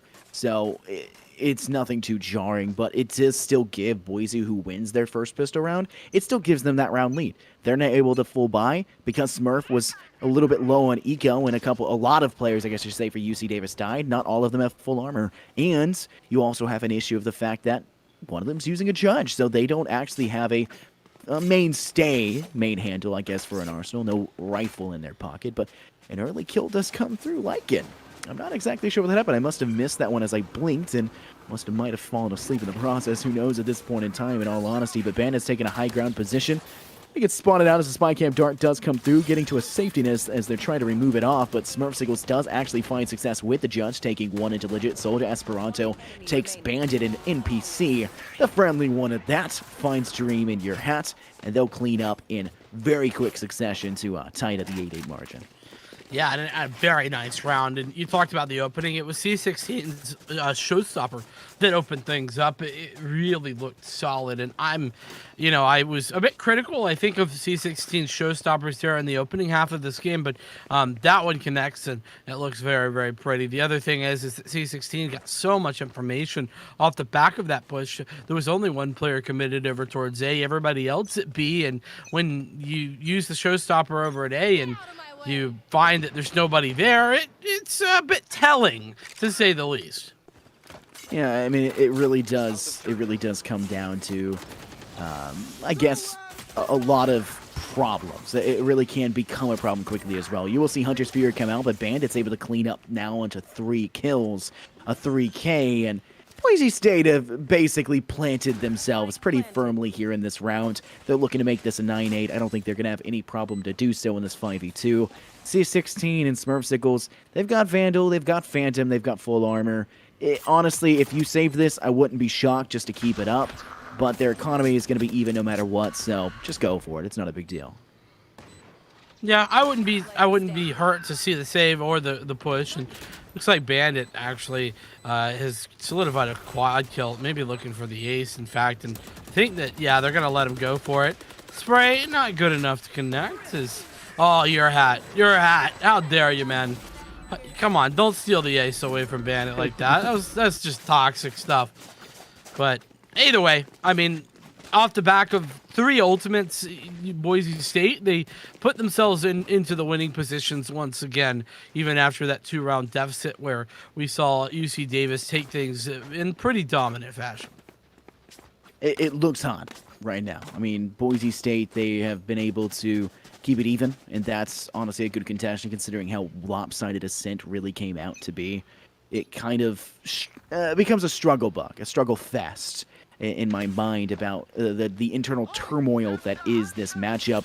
Hunter's Fury seemingly coming out now. I believe this is actually from Various, but it'll be Esperanto who's able to clean up the kill onto Dream. Legit able to refrag back to the friendly NPC, and Esperanto will have to hot hands out and maybe put themselves back up to max HP, but no one to the name. Legit Soldier going for the run it back, is able to step forward, taking down a lot of damage in Esperanto. Now they're at, I believe, 1, but they will be able to stay alive because of that run it back still being in play. Arius getting a tag shot across as well. It's just seemingly a very large engagement focused and centralized on Showers, but your hat has to make the rotation away. Can maybe come up a short, but I mean, look at that top right of the screen. C16 has an operator and has complete sight lines on that A short push. Yeah, this is a frustrating position, especially if you're the offense of Boise. But with 1 HP there on Esperanto, I mean, this is maybe doable. The push looks to come in. There it is. The find there by Bandit is brilliant, and Legit Soja finds another one. Now it's on the operator of C16, who takes the first shot, but then nades himself out, getting a little bit of team damage down.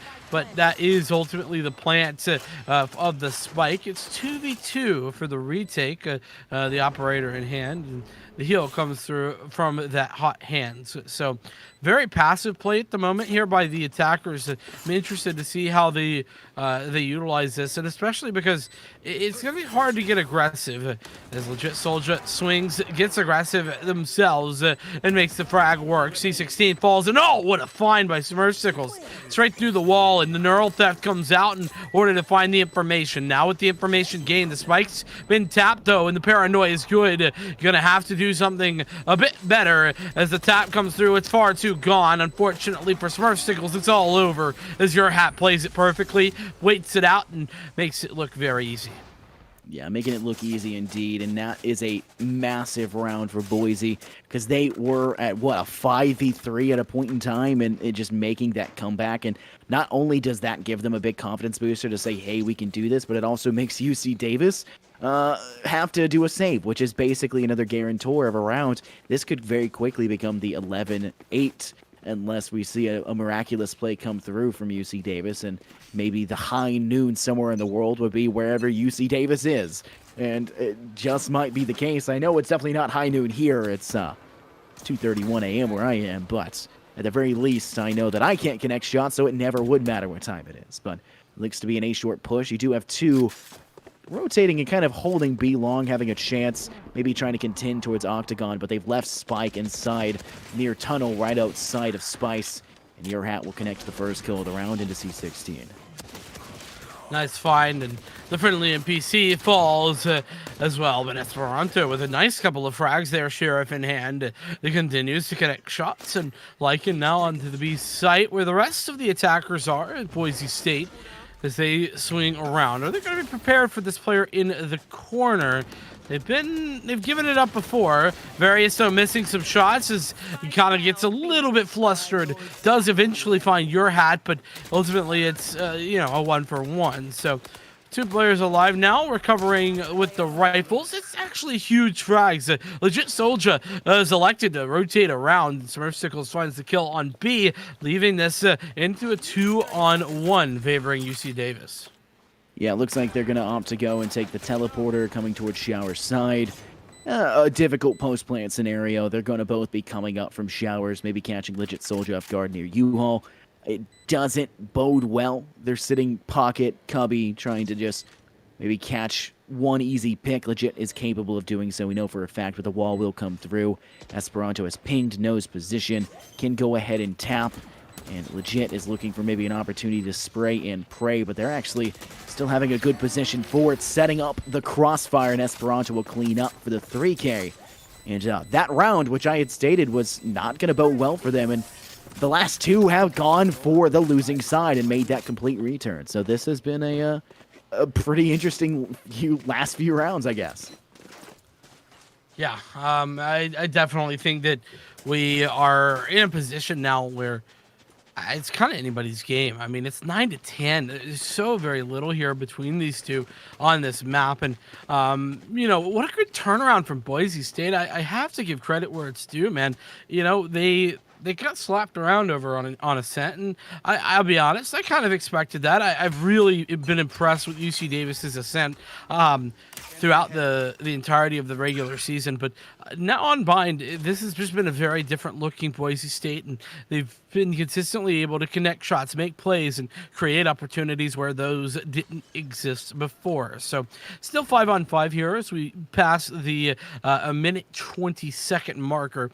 And the push looking to maybe go over here towards A's. There's 2 committed short and 2 committed here in Showers. Yeah, I mean, it seems to be an interesting split. I mean, take a look in that left corner of your screen. You're going to be seeing, I believe, Bandit kind of taking an offward position inside of B short. Maybe just kind of hoping for an early pick, gathering information. Usually relegate that to a Cypher to do such a job. A Legit Soldier comes back with the run it back and maybe looking to find one. Going to get shot from Vint's side. 2 players there, so it does give a lot of information to work with. Dream just having to wait for this smoke to dissipate, hoping and praying that once it does, they can kind of act on it. But Bandit will drop the windscreen and make it difficult for anything to come through. Wall is down, sees a position, Legit Soldier narrowly avoiding a shot as an Aldrone does tag Bandit. He's flashed, being forced out, has to windscreen once again, and Smurfsicles will collect with the first kill onward. A second one drops, Various finds it, a Legit Soldier, and Smurfsicles finds Dream. Various out for the count off of Lycan, and a 2v3 under play. Bandit and Lycan, the last 2 standing, make it just Lycan, who is felled just as quick. The friendly NPC is finding quite more than just a little bit of success. They end that one off 3 strong in an operator in the pocket. That operator, we've seen how effective Bandit is with it. Just taking it out of Bandit's hands is so brilliant, right? I mean, I understand that in fairness, it was C16 who had it earlier, but just not allowing for Bandit to have an operator is definitely a positive. And on top of that, you have tied the score line straight back up. It's 10-10. Double digits for both sides, and now a purchase coming in from both sides. That said, Bandit a bit low on cash, going to use the Blade Storm in lieu of a rifle. But that Blade Storm, we've seen the effectiveness it can have, can certainly be a good find in lieu of that rifle. So we'll see how these things go. As there's only one ultimate here for the offensive note, and that's the Blade Storm. From the Shadows is online as well, but that's a little bit more difficult to find big value out of. So we'll be on the lookout for that one, but going to be maybe a little bit more tough. I mean, I know you talked about it earlier. I think we've only seen one single showstopper kill this entire game, right? Yeah. I mean, it's been lackluster to say the least. It's really just been a great way to relegate, forcing a player out of a position and really catching them off guard, kind of making your presence be known. An operator attempted shot, but there's two inside of Hookah. Esperanto will clean up the kill into a legit soldier. And now Bandit stepping on with the Blade Storm. It's missing all of them, and now the ultimate's out for the count. Now only has the classic ready, and they're being healed up. Esperanto cleans up for their second. Various out for the count from Lycan, but Esperanto gets a 3 and a 4th onto Your Hat and Lycan. And friendly NPC. This is not the first ace we've seen stolen. We'll clean up the last. This is a phenomenal match. We're seeing it go neck and neck, but it's looking like UC Davis is beginning to stick their neck out just a little bit further than Boise.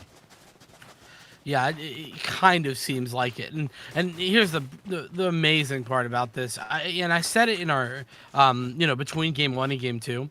It's always UC Davis who seems to just step up at the right time to have the overperformance right when it's necessary. And here it is. Late in the half, they've just picked up 3 rounds in a row now, and they're going to have 3 ultimates to contend with here in this round as well. This one to go to a map point on map number 2, as they've already got a lead in the series. And C16, what a way to start things out. Through the wall, says goodbye to the Cypher there and makes it look quite simple as Dreammaker is caught out in the open. The Paranoia is going to net a push back, but ultimately the push here is good from the attackers here onto A, and friendly NPC finds that frag as well. I mean, this is just an almost lost cause. The running back from Legit Soldier. Sorry, not from Legit Soldier. The running back from Esperanto taken out for the count. Legit Soldier able to connect with it, and now they're kind of being hot hands down, forced to kind of take a little bit of a step back. Flashed out as well as these curveballs come through. Bandit looking to contest as well inside U-Haul. It's not going to matter, though. Legit Soldier does find one to Various, but Esperanto an immediate refrag back, finding 2. Pulls out their own Sheriff, and now Your Hat just stands in the flames. Smurfsicles will actually steal the kill, but we all know who really did the damage. The Flames would have ended it off either way, and here is that match point. This is what Boise State were really opting to save for. They wanted to make sure they had maximum potential for this round. They wanted to make sure they had the full stability behind them of an economy, and really hoping that, maybe not relying on trickle-down economics to get it going. They're actually going to be able to make something of themselves. But either way, Boise State, they're going to have to win this, and UC Davis have wiggle room to not win this. Even if they lose, they'll have an economy for the next round. Well, here's the other thing, right? I hate to be that guy, but Bandit has really struggled here in the last 5 or 6 rounds to really get high impact and have any impact really, and that's kind of been the difference. Bandit was so impactful in the opening half and the majority of this game, and now the lack thereof is stunning. So be on the lookout here for Bandit's operator in this round as the curveball comes around the corner. It's C16 with the operator who finds the opener, but Bandit comes back and finds another one that looks just as good. Yeah, and you see the Hunter's Fury that came through. Bandit was able to dodge all but one, and the last one doesn't hit as well. Here comes that showstopper. It actually tags, but it's not enough. Your Hat founds 2. Bandit finds 1, and Bandit was able to make the impact in this round. Maybe they knew you were talking about them, and I did agree as well, but it's just up to Smurfsicles, and this doesn't necessarily bode well. And in 1v4, they've kind of got a lot to give. They'll find one at a Lycan, position now known, and they're going to have to step forward and make sure to stay safe in the process. Going to go ahead and use the Cypher ult, make sure they can spot it out. Positions will be compromised, knowing a basic position of each player. But the Paranoia thrown, and Bandit will not throw the round, connecting for the 3rd kill. I think Bandit heard you say, and now now is actually showing back up again. Absolutely, and here's the thing. Pulled up exactly when it was necessary. like I said, had a bit of a slow couple of rounds right there. Was struggling to get past that 24th frag, but then pulls out a 3K is absolutely remarkable and makes the difference for their team. Now it's going to be all on to the final round of regulation as we see if we're going to overtime or if we're going to see UC Davis solidify a 2-0 lead in this best of 5 series.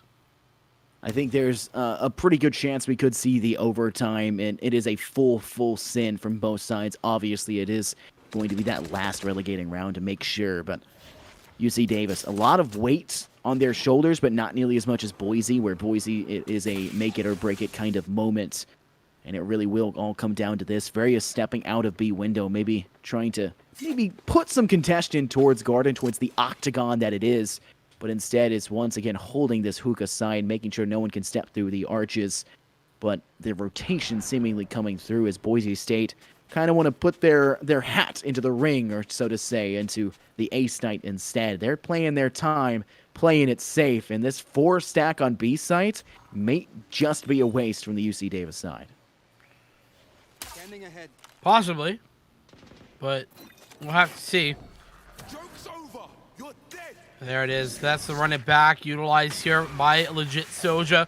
Gets taken out there by C16's operator at Heaven.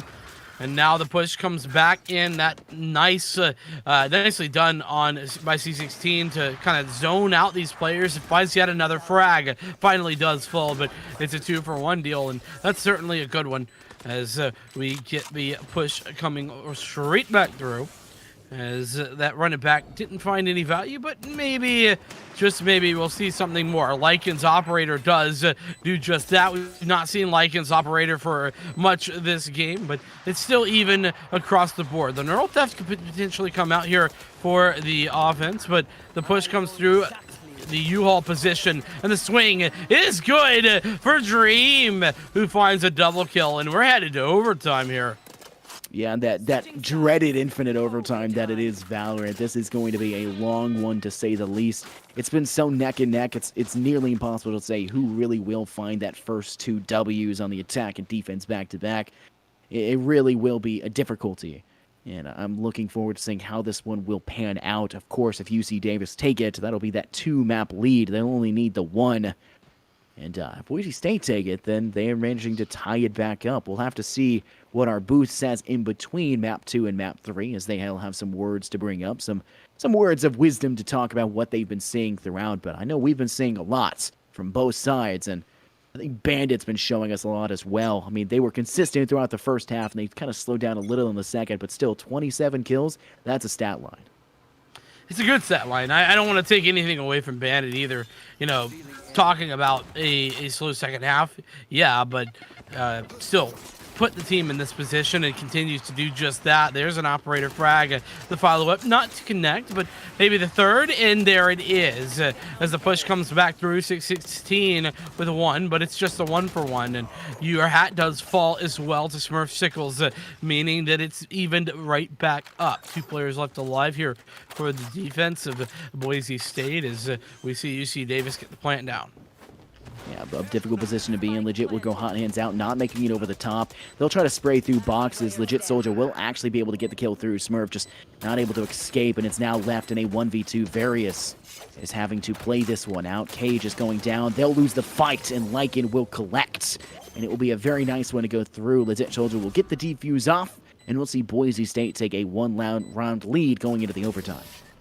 Yeah, and Lycan's had a bit of a slow game here, but honestly, in these last couple of rounds, has had high impact frags. Really, really impressive, and you know, turning things around here for Boise State is it's now their match point. This time they get to say, you know, what next? Show me what you got to UC Davis. It's not the other way around as it has been thus far in this series. So UC Davis now backs against the wall. Granted, they already have a 1-0 lead in the series, but they want to close it out quickly. There's no way they want to keep this moving. It's late for them even over on the West Coast, and I'm hoping that they are thinking the same as me, because I'm certainly enjoying this series, though it's a bit late. Yeah, I mean, very late, 3 a.m. here, so no matter what, I mean, I'll be here throughout, but a lot of time is on the line for both sides. A lot is having to go on. It's later and later, more and more mistakes will be made, but mistakes seemingly on the side of Boise as they'll lose legit Soldier and Lycan pretty early on. Now they're looking to continue to capitalize off. UC Davis looking to step forward, maybe play a little bit more aggressive. A Boombot will come out. Dreamsmaker will be able to take it out as they'll toss the paint shells through. C16 winning the engagement with the Phantom. Bandit has been bringing that operator every time, which allows them to have a very strong weapon, but with no real defense behind it. They can kind of dash away to maybe save themselves, but in all honesty, it is just a paper tank. You're paper thin in the process. Your hat finds Various, but the friendly NPC, the other Omen, is able to find Bandit, and in the end, finding your hat, tying it right back. And now we're going to see it go to another set of rounds in overtime. Indeed, we will. And I would like to argue that that push there at the beginning, those two players falling for Boise State, was actually not a mistake on their part. They played it well. The thing was that UC Davis actually made a very intelligent information gathering play with 3 players pushing over towards long, and it just was them outplaying Boise State in that position that netted them that not only information but the double kill. So, whilst sure you could call it a mistake, I think that maybe a bit unfair to the Boise State side, as they certainly have been putting on a show for us here. It's tied right back up though, and UC Davis, they seem to have something to prove. Yeah, it's looking pretty good. I think UC Davis is like, we don't want to take this loss, not only just in the final in general, because we are 9-0 leading into this undefeated, but we also don't want to take a map 2 loss. It is getting late for everyone, and the later it gets, the more mistakes you make, and it really is. It's a battle of attrition. That's what it comes down to. Who will succumb first? And it's looking like C16 will. A shot through a wall. Bandit able to tag that with the operator. A nice headshot kill. And now it's looking like UC Davis with a one-man disadvantage are going to have to find some difficulty stepping forward. They're looking to push onto the A site. Players in shower make it difficult, though. Your hat finding onto Various. Now being rushed out. Paranoia toss, but friendly NPC does not care. Still finding a kill. Bandit and Heaven finds Smurf Siggles. Lycan stepping through Hot Hands does not care at all as the friendly NPC will be felled. And now just one player left and none left as Bandit will find the 3K trifecta on Esperanto. Yeah, and I mean, by the way, just incredible play here from Bandit. 10 frags above the closest player on the leaderboard for their team. So if that doesn't go to show you the type of game that Bandit's having, I don't know what would. As they finally they once again, I mean, win that opening round of the second overtime, and they put themselves in map point position. All they've got to do is close this one out on the attack, but that's easier said than done, especially against, once again, the full purchase as you do, as UC Davis defense has been quite smothering. Yeah, I mean, smothering is a great way to put it. I mean, it is really, by all means, they're wrapping themselves up tightly. It's like a mother, cuddling their child, their newborn. They're really just keeping them in their palm at this point in time. They're doing a great job of testing at all angles. And the longer this goes in terms of the overtime, the more weight will be put on UC Davis' shoulder, because Boise State has been one round ahead every time, and they've been on the cusp, the precipice throughout. Hot Hands toss, legit Soldier looking to maybe contest outside of Lambs, but it's not going to matter. C16 finds 2, but the plant has gone down. A bit of a post-plant scenario. C16 finds the... And now they'll be able to refract in the distance, but it doesn't matter. C16 has launched the party stopper, the showstopper, and they'll clean up with a 4K in the end, narrowly avoiding the ace, but back-to-back, neck and neck, UC Davis are still staying in this one. I mean, that time, C16 certainly put a stop to the show that was the potential victory here in map number 2. And it's once again tied straight back up here for overtime number 3 as we get straight into things where, I mean, honestly, I feel like that this is definitely Boise State's advantage. It has been, but realistically, the more that the overtimes go through, and the more that UC Davis kind of wins on their defensive side, I feel like they slowly but surely regain composure and get better. I don't know. It's just my feel, but it's late, so maybe I'm wrong. No, I definitely can kind of get behind what you're saying. I mean, they're kind of learning as they're going. And I think there's the old like Jurassic Park thing, is a clever girl, right? Like they're learning, they're increasing, they're knowledgeable. They're not just letting it be a victory or a loss. They're going beyond it, and they're doing it quite successfully. Already a post-plant scenario, 5v5 still in play. You've got to worry about Bandit with the operator, and you've got to worry about Legit here on Elbow. They're able to find Various, who was holding on site, but beyond that, Paranoia is tossed, curveball thrown from Legit Soldier. C16 kind of trapped in Cubby right now, could be shock darted out. They're giving away the information. Sprays coming in both sides. C16 will be felled, and Dreammaker is able to find one, but it's going in favor, shockingly now, of UC Davis. They're actually able to take a lead going into the overtime. This could be done and done because they've looked great on the defense, and they finally found one on the attack. Yeah, and that's what I'm saying. It just felt like an inevitability that at some point, we would see, for example, UC Davis finally pick up one of those attacking rounds, and now, I mean, their defense has been pretty much impenetrable. But you know what? That's been the case overall, but definitely not the case for the entirety of this matchup. Still an opportunity here for Boise State to send this to yet another overtime period as we get the UC Davis defense on full display. As Bandit's operator looks for the opening frag, but it gets felled by C16, who's firing on all cylinders. Looking great. The op-on-op battle is going to go in favor now of UC Davis. That's a massive one because Bandit, who's a 32-kill person, I always call it a raid boss. And I mean, my English is not apparently a thing I can do. I know you may not have heard that from me. It's a tribute I do. When a player pops off so well, they're not just a threat, they're a raid boss. Everyone else becomes ads. You're fearful.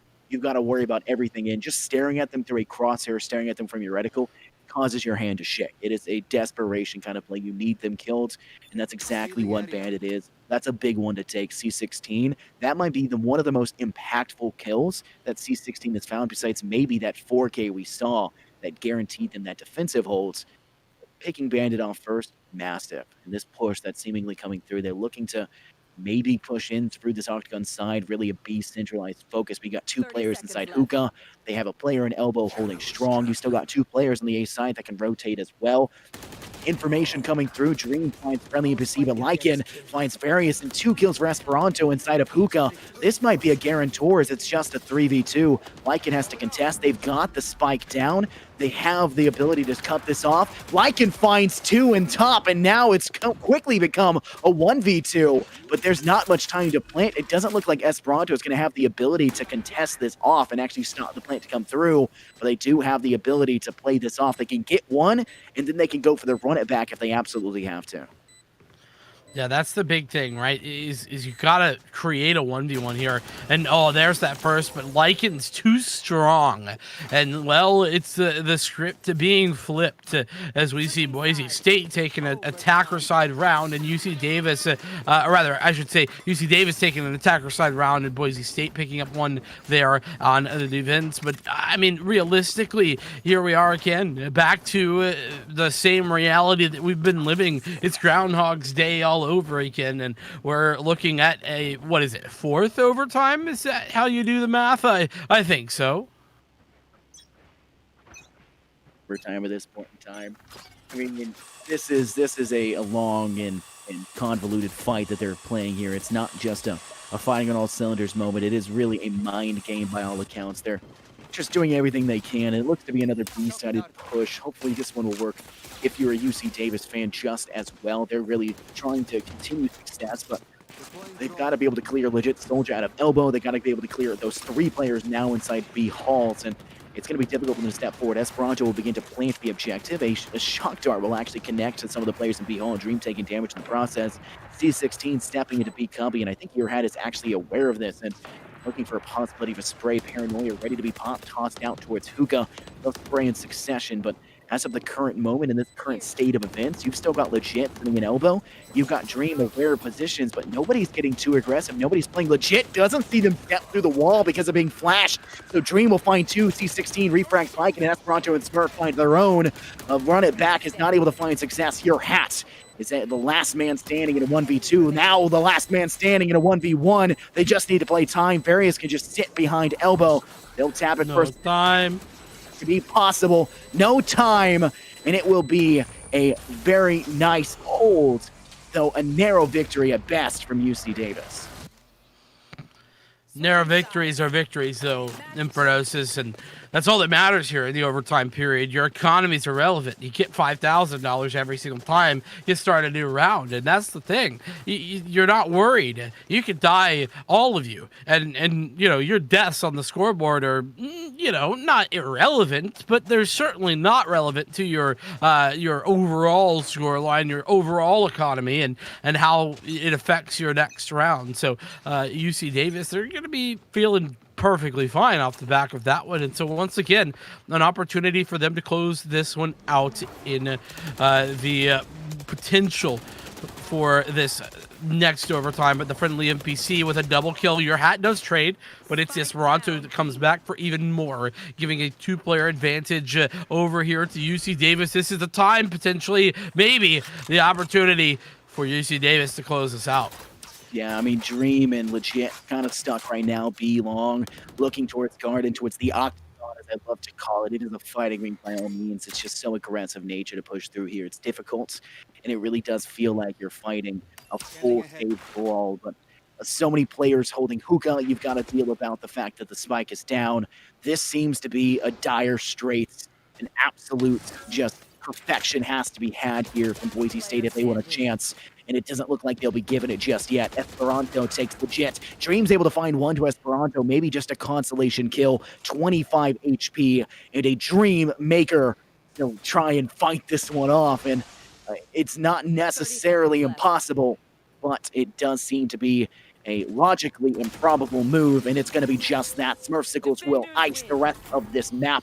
A 32-round total map 2, and an absolute neck-and-neck wall bracer kind of match, but UC Davis will now be up 2-0 on the map differential. Boy, it really feels like with that the the swing of momentum is so solidly within UC Davis's side that I don't know if we'll see Boise State able to come back. It's going to be a tough ask, but Bandit, by the way, what an incredible series that he's had. And this map in particular, 32 and 22 on the score line there, topping out the ACS on the scoreboard just above Esperanto and C16. So well done there to UC Davis, but I mean, I don't know that Boise State can make this back. It's gonna have to be the reverse sweep if they want to take it.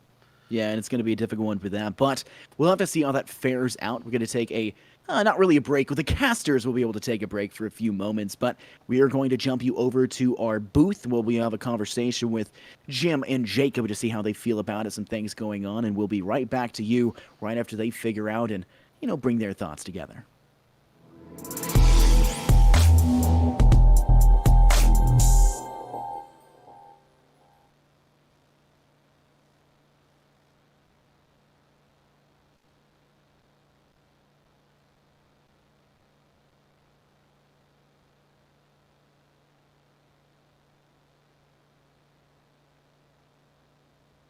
It's over. Map 2 is over. It's never coming back. UC Davis, 17-15, despite a great 4K by Lycan to try to hold on to it by Boise State. It's over. Map 2 is over. We're never going back there. It's done. It's over. Awesome. Jacob, say something. That was awesome. No, that was a lot of fun. I mean, it just shows the competitive balance in the NECC. I mean, we're laughing about the effort, but you're just seeing unbelievable skill. Can't talk. Unbelievable skill, unbelievable ability in each of these 3 finals.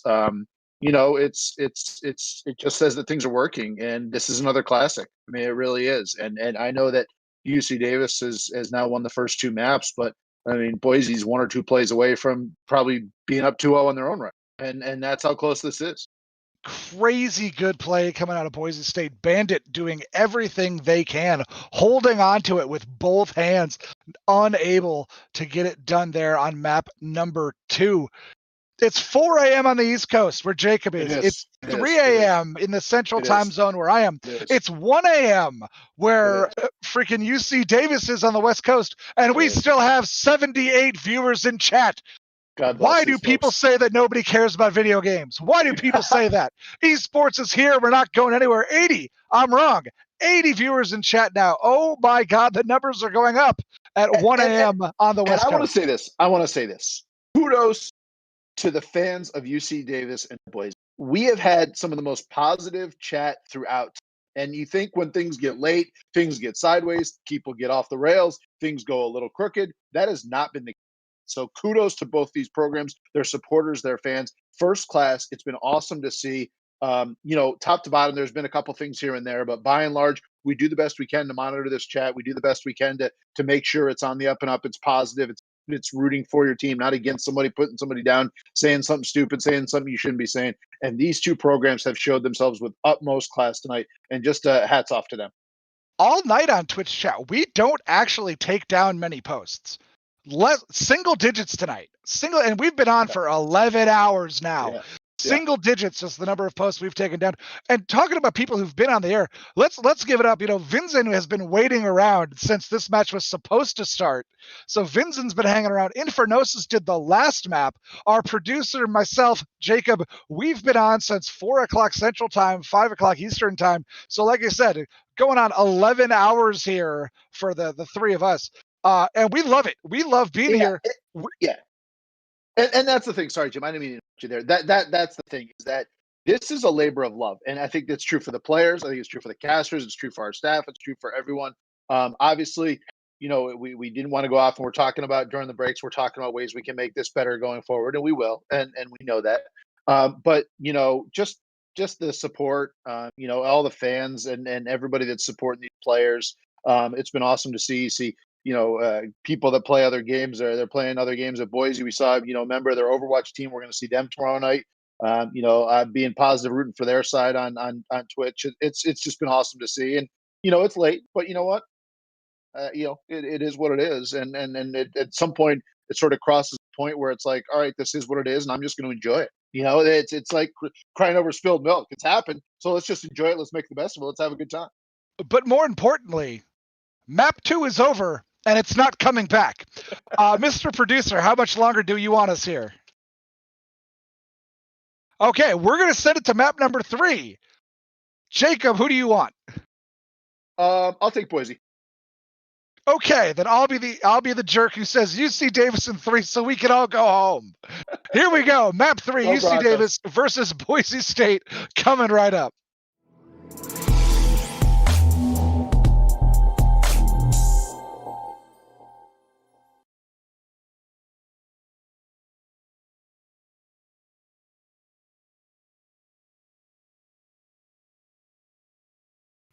Welcome back, everybody, to the NECC here for some more Valorant Champions Division Finals.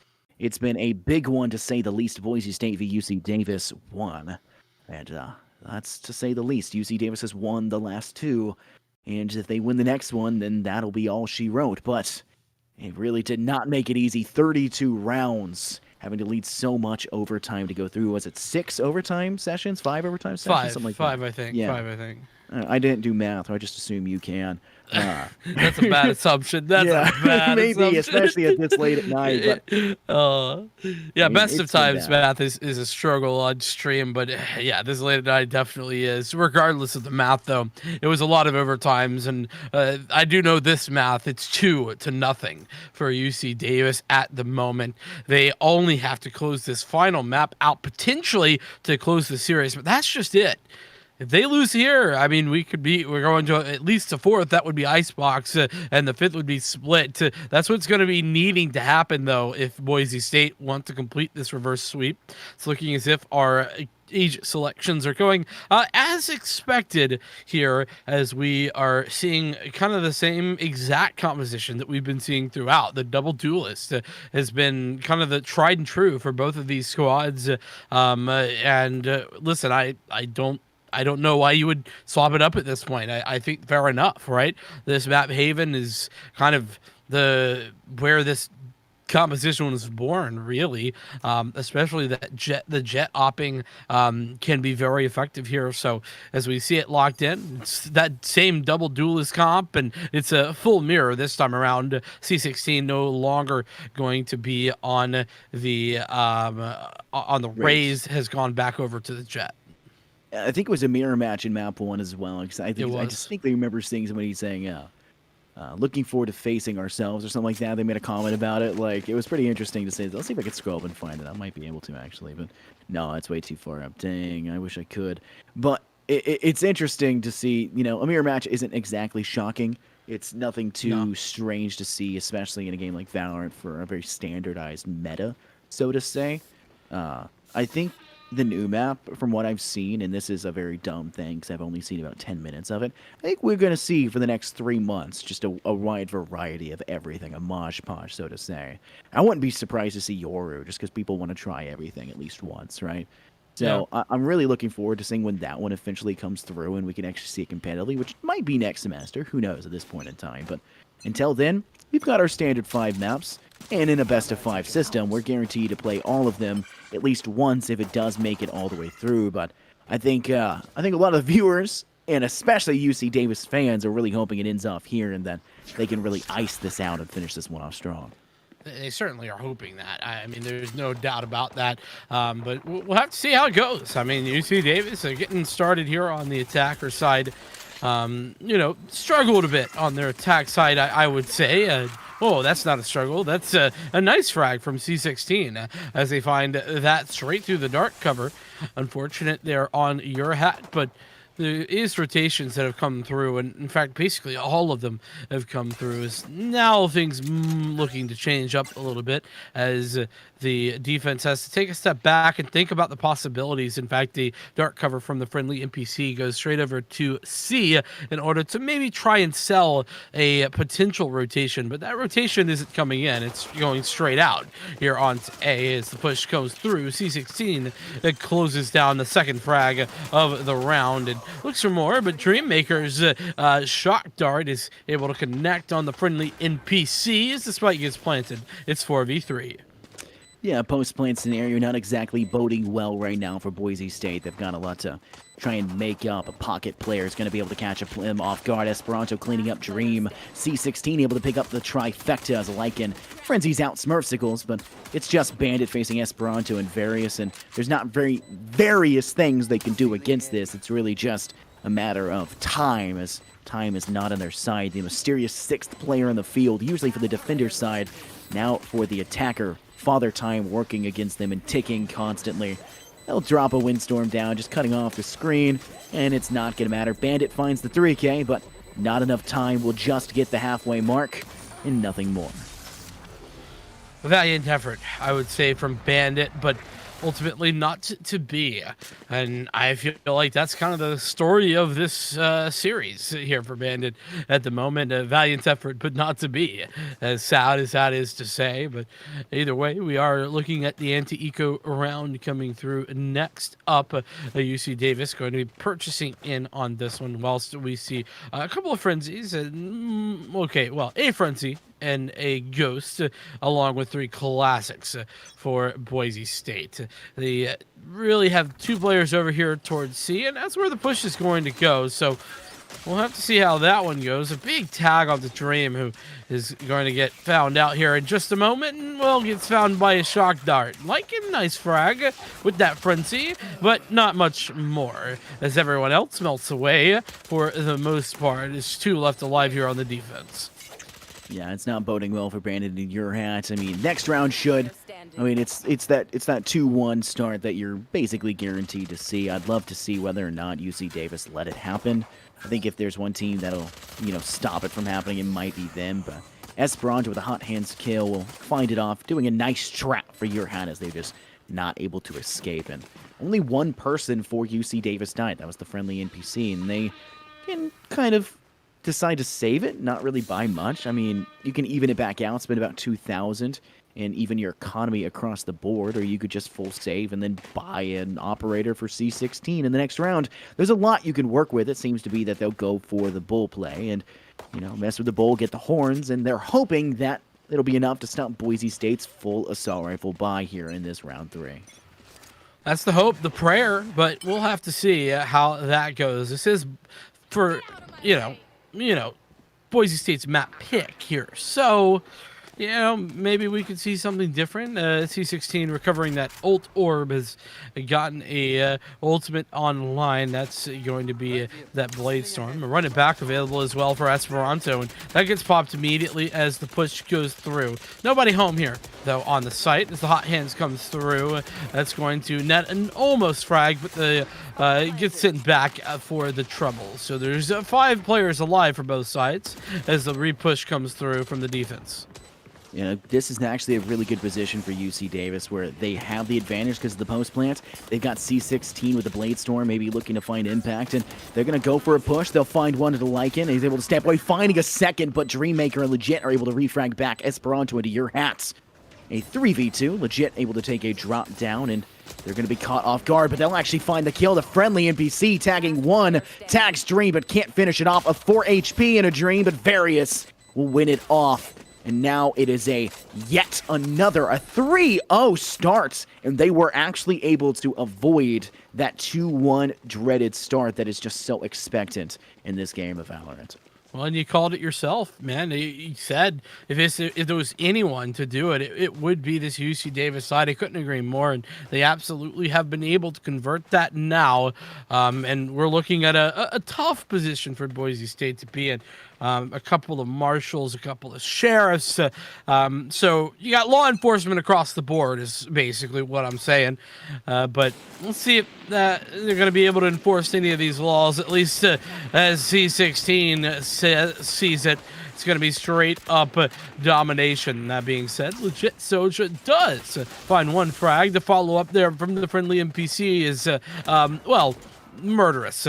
The intent says we got a 4-on-3 position. Bandit, nice frag though with that Blade Storm. He gets tagged down very heavily for the troubles, and that's going to be the biggest problem as there's 2 players tagged down there on long, as it's 3v3, but still very much in favor of the defense, or rather of the offense. Yeah, in this post plant scenario, I mean, it looks to be they're trying to play. The defense is trying to play attack now. They have to get to the objective. They have to come from the attacker spawn, seemingly this C-sided push. And while Bandit does get a Blade Storm kill into Esperanto, I mean, a 3K of the friendly NPC will just kind of put the final nail in the coffin for that round. And I mean, I don't like to say this often, but it does genuinely feel like a bit of a waste to bring the Blade Storm out. I think it would have been better utilized to guarantor a round in maybe the next round. It just feels like maybe a little expedited too soon. It could have been more fruitful, more impactful in a later one. But now your side for Boise only has, Hunter's Fury and only has a run it back. Yeah, I agree with you. I really would have preferred to see that in a full gun round, but Bandit now has an operator, and so we've seen how effective that can be. Unfortunately, gets tagged out by an owl drone, so that's going to make things a bit harder. And Esperanto's run it back, trying to find something, unable to connect. The Hunter's Fury looks to deny the plant, and does deny something, but not that plant. It's Various, absolutely incredible. Had a really slow bind, but continues to start out strong here on Haven. 1, 2, 3, 4 frags for Various. His friendly NPC closes out the round and recovers the operator. That's a variety pack. That's a variety pack right there. That had all the flavors but one, and they were unfortunately failed by the last flavor. You can kind of attribute it to, like, I don't know, juice packs, and then the last one we're like, oh, I got it, and then you stab it in like a Capri Sun, and then you miss and stab your hand instead, like that turned very dark process. Yeah, you actually just take a little plastic straw to the hand. Really, it doesn't hurt you that bad, but it is like, this, I'm stupid. Right? I'm sure everybody's had that. It's definitely not just me being stupid, but I mean, you could have had all the flavors, all of the mixed berry flavors, but unfortunately you can't. And Smurf Sickles takes a lot of damage, but does win the fight against Dream, setting up yet another early pick. And that bodes well, because Smurf Sickles is the only person lagging behind for UC Davis. Everyone else having 6 kills, friendly NPC having 5, and then Smurf Sickles lagging behind at that 2 margin. This is why we can't have nice things. I figured it out. Smurf Signals is going to fall to Lycan. So a nice job there by Lycan to recover the weaponry. But ultimately, this is a pistol round. And a very nice shot from Bandit. That operator is now within margin of error. You can grab that one, maybe get away with it, I would expect. Maybe even go for this as the running back is committed. So yet again, here we are, the push coming through, and that running back connects with a frag, but the spike is far too ticked. There's no way you win this here. I think you should have saved that operator. I don't know what the thought process is here as you get away, but you lose two, and you don't even save a real gun. That's so confusing for Boise State. Why commit so many resources to that push, especially when your economic damage is not meaningless, but it certainly isn't all that useful considering that we already know that UC Davis have plenty of cash. That I don't really have an answer for you. I'm going to be honest here, Vincent. I don't know why. That was a question that I had, and there's a lot of questions that Boise State has that they desperately need answering. The last time I got to watch Boise State was against that CSUDH squad, and it was such an even match. And then it came to that third map, and CSUDH just got slaughtered. They got walked on, and it was such a sad thing to see for the underdog to finally kind of show what an underdog was expecting of. And I'm kind of seeing that right now with Boise State. They need to take a pause. They need to kind of think things through. They need to maybe play an entire round of just waiting because something's not working, and they need to find out what will. But Bandit finds a nice operator shot into the friendly NPC. They still have that 4-on-3 advantage, but the spike down gives the attacking side a post-plant scenario to work with, which will make things difficult and make things a little bit more side in their favor despite the man down. Esperanto finding one into Dream. Legit Soldier finds one right back, and now into the 3v2. Defuser can be tapped, but here comes Hunter's Fury, and he'll just be shot as a way to relegate off. Bandit watching from that garage side, and they think they'll actually get this one off. I'm not sure what Various can do at this point in time, besides actually fall. Okay, Various! I can't believe Various just swings that and finds two right there. I mean, yes, Bandit does eventually find the frag, but I mean, still, what a great find on the double, and Bandit does finally return the favor. So the first round up on the board now for Boise State is, you know, I have to agree with you. It does feel as if maybe the mental is gone a little bit here from Boise State. They seem a little bit tilted after the frustration that had to have been bind. Remember that. Not only a position where they were looking solid in the majority of the game, they gave away the match point, they fought it back, and then they had 3 match points that they flubbed. So, you know, it had to have been frustrating. Is kind of what I'm getting at. Yeah, I can't imagine just how much it hurts, and it's going to be something to keep in mind. Very reminiscent of the last map, or last game, I guess we should say, where we saw it in the first map go icebox, go back and forth so consistently, but first pick goes to C16 under your hat, but Bandit will be able to tag Smurf Sickles with an operator, and the run it back from Esperanto doesn't really find much success besides a little bit of information.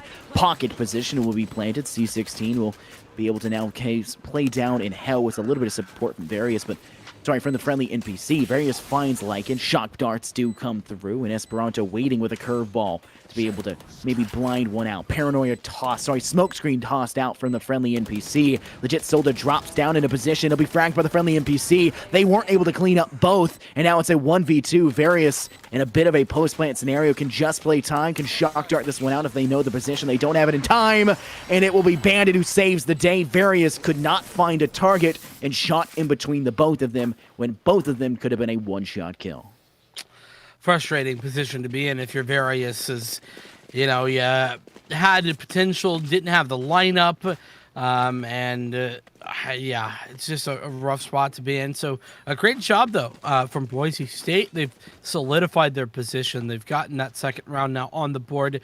Now the cash is a little bit dicey for UC Davis. They're kind of get the buyout, but it's at the cost of a full rifle for Various. Gonna have to pull out the Spectre in this one, as there is not a whole lot to work with. A bit of a whiff on that sonar, unfortunately, but it's ultimately not going to be mattering all that much, as it's the early 5-on-5, and Bladestorm available for both sides. One of those already popped. That was the one on the offense as UC Davis getting forward position on the site. I mean, already 3 frags going, Various finding 2, Esperanto finds 2 of their own, and it's, as Fellow had stated earlier, it was going to be the dynamic duo ace. What is it, the bro ace or something like that? He called it something along those lines. I mean, it's just the 2. It was what he called it last game. It was the two buddy ace, I think is what he phrased it as, a bro ace, where it was just the 2 people finding all 5 kills.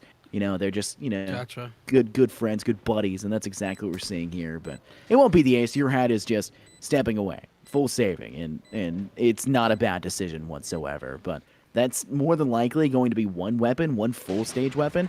I'm not sure we're going to have very many of those on the side of Boise State. Their economy's looking a little chalked. Yeah, it's not ideal. I would say that for sure. But you know what? The saved weapon could change things, but they're coming for this weapon. They ain't looking for it. Various does fall, and that does give one away, but should be the save. Yeah, your hat should get away with this one, I believe, and does just that. So a little extra money with regard to that rifle, but you're right. There is not nearly enough cash to be pulling out a full purchase, and so the return of the domination for UC Davis is there, and it's netted, over there towards C Long in prime position to kind of walk away with this one. Now is UC Davis, and again, it just seems as if UC Davis, they've got the run of things here, and the what could be final game of the series if UC Davis close it out. You do see Hunter's Fury come through. 16 finds the first pick to Lycan, who just went for the aggressive play, and it doesn't seem to work out, but Dreammaker taking some damage up on top. They're trying to stay alive, but I don't think anyone on platform is going to be able to stay alive for too much longer. Various finds the shock bolt kill and attempting to go for another. Bandit has the blades, but it doesn't seem to matter. C16 collects, and Smurf Sickles collects to your hat. It's just Legit Soldier who found one and will find no more. A near ace, so is the one off. They've been doing that so much, but it's going to be interesting to see whether or not this reign, this spree of terror that UC Davis has been bringing to this map will be able to continue. I mean, listen, it certainly feels like it's going to continue. There appears to be no end in sight for that as we get straight down to it. It's 8-2. I mean, that's not anything to turn up your nose at. And once again, we're looking at a fast play over here towards C. Bandit now in defense of this site. Operator in hand gets tagged by the Owl Drone as per the usual arrangement. Doesn't fall back though this time. Recommits to the peak, and Dream also committing to the peak as well, pulling out an Owl Drone of their own to regain the information. So whereas before it was just kind of the commitment to the fall back, this time it's the commitment to the site, at least for one of those players, and Dream, who has stuck around. Ultimately though, I think this might be a bit. It's an interesting position to say the least. Various is taking an aggressive stance, managing to find one into Dream, and Lycan is able to frag back to the friendly NPC. Legit Soldier taken out by Various, but a site control mostly lost, but they are able to frag a couple in return. C16 now stepping up onto Platt, running out of ammo on their main hand weapon despite just taking one, and it's going to be up to Esperanto and Smurf Sickles to get the last 3. Now the last 2, Esperanto expediting Lycan from this round, and Legit Soldier as well finding Smurf Sickles. It's no ultimates on the board. It's just a lot of time to be wasted. 34 seconds on the clock. Esperanto curveballing, walling, and hot-handsing their way in hopes of managing to find a round victory. Esperanto finds Bandit with the operator. Esperanto thinks saw the feet of Legit Soldier. Apparently not, is not too sure of the position, and I think Legit Soldier is just waiting for maybe an overextension, maybe an audio cue for the plant. Esperanto looking in the wrong direction, could be caught off guard, but with 10 seconds left, the plant needs to come through. Legit Soldier will not rush to play this one out, and it could be a fight having to come through, and it actually does, and he'll win the engagement. Esperanto will have to have gotten a 3K to find it, and they'll do just that. And we're now at the last round before half. We may see a 10-2 split if it continues like this. What a huge clutch, too. I mean, the 1v2, absolutely brilliant stuff coming through from the Phoenix player of UC Davis. And, to be honest, if there was anybody you'd want in that situation, it would have been legit Soldier, but the timing just not on his side in that scenario. And from there, it's just a frustrating. It's a frustrating round to lose for sure. As it seems that there's been a lot of those this half. In all honesty, as a Hunter's Fury gets committed there. From the defense and actually finds the frag onto the friendly NPC as we comes straight back into this. Legit Soldier with one as well. Lycan chimes in as well as Bandit. It seems everybody gets in on the action. C16, the sole survivor, does find a frag before falling back here, but can he find more? I mean, it's a bit much to hope for, and a lot to be weighing down. A player sitting in Bunny will find the kill. Legit Soldier will secure the clutch in the end. Not really much of a clutch, I guess you could say. That might be a bad term to describe that, but it's difficult right now. I mean, it is a 6-round deficit, and if we do see once again, if we do see, sorry, my brain for a second there just froze. If we see the play come through, and we actually manage to see UC Davis take this pistol round like we've seen them already do and continue with that spree, then this might just spell disaster, might spell it all over again for Boise State. I don't think there's a high chance of them making the comeback. If they adapt the same strategy that UC Davis did, which is just go to C every single time and never touch another site, basically, then maybe. But if they win pistol rounds, UC Davis wins pistol rounds, then Boise State, they don't got wiggle room, and UC Davis does. Well, and, I think that the other thing about it is not only were they just hitting C every time, they were just winning gunfights. They just straight up were. And, well, your hat has won a gunfight right there. The opposing Omen falls, and that's certainly a good start to it. UC Davis down 1 already in this pistol. As, honestly, this could be a good pistol round for them. It's still going to be a difficult position to come away with a victory, and Smurfsickles coming with that frag does eventually fall, but C16 comes around the corner, and, well, usually a Sheriff in the pistol round I'm a bit, questioning, but not this time. C16 does find that one, but gets taken out as well. So 3-on-2 now for the retake, as it looks like UC Davis are down. A shock dart comes through it. Actually, that's 2 players now at extremely low. They just one shot away with basically anything. A sneeze would get the job done, and unfortunately, Varus is not going to be the player to get it forward, and Bandit will clean up onto Esperanto. So, pistol round is won by Boise State. So, more than likely, the second one here to go in their favor as well. It kind of just depends. If we can see UC Davis manage to hold some cheeky angles and right-click the head of a Boise State as they attempt to enter. Maybe garage. Maybe if they attempt to step up through B, through courtyard.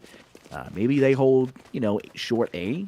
Maybe pocket cubby of long A. I mean, there's a lot of potential spots to just kind of hold. I think they're going to focus more on C, as you can see the 2 players situated on both sides, hoping for a crossfire to get 1 or 2. That's all they need to be able to consider it a round success. I'm not expecting a double round back-to-back, but I'm not expecting them to find it in round 2, but at the very least, they should be able to get it in round 3. Yeah, and, I like the stack here of C. It's an intelligent decision, and one that I think makes a lot of sense, especially given the context that we saw the C push come through like 7 times in a row on the opposing side. So, might be electing to try and do the same thing there. Boise State, and that's the potential. So Bandit with the Sheriff that was recovered in hand, and that's actually a friendly NPC to find that opening frag. It's one of those classic headshots that you were talking about, and makes things look quite simple here. The re-engagement, yet another engagement that's gone the way of the defense, and oh my goodness, this is all falling apart. Bandit has recovered and does find a double frag, though, maybe, hopefully, just pushing this off just a little bit, but things have gotten very dicey all of a sudden. Dream with the frag, followed it up with another one, but Esperanto's hot hands takes one from the grave, as it's one player left alive. Recovery of the Bulldog, and it's not quite enough to allow for Smurfsickles to pick up the eco round, but boy, was that a scary round, considering there was 5 classics invested. That's dangerous. And now take a look, is you've kind of put Boise State on a back burner where they have to commit to this semi, maybe even force buy with full They rifle. should. Yeah, because they lost 4 out of their 5, and they only ended off with that bowl. I mean, it's not. They have to full commit to this, which basically puts them up Turds Creek, I guess is the phrase that I'll say. They're not going to be sitting pretty if they lose this. Not already because they're so far behind and it'll be up to 10, but because their economy is just not going to be super irreparable. But they're actually going to not full commit to this. They're going to go with Sheriffs, a Spectre, a Bull, and then a Stinger in comparison to the full rifle buy coming out from UC Davis.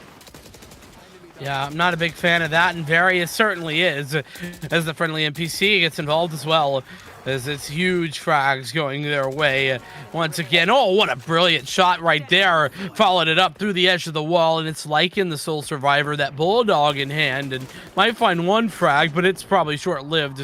That's a Paranoia, a tag, and the frag going the way of Esperanto. Is now, talk about double digits, that was domination going the way of UC Davis. Yeah, flawless victory. And I really like that saying, tag and frag. I just want to say that, Thank you. Call out. That's a good one. I might steal that yoink. That round went really well. I mean, you can't ask for a better round for UC Davis. And I think a lot of that is just off the fact that round 2 of this half was super close, coming down to the wire. Boise State was like, we got rifles, we'll go for it, and then just decided, no, we won't. And take a look at the leaderboard right now. Take a look at the lineup. They still can't really full commit. They've got Bandit, who's just going to go with the blades. And we've seen this time and time again, and I think statistically it's only worked once, and they've done it 3 or 4 times. So majority of the time it doesn't seem to work out for them, and UC Davis tends to capitalize on it. And Various can pop out the Hunter's Fury if maybe Boise State get a little bit too aggressive without being careful of their angles. It's a nice tag there from the Owl Drone, by the way, on the Esperanto. Nice grab, but ultimately that's a bit irrelevant.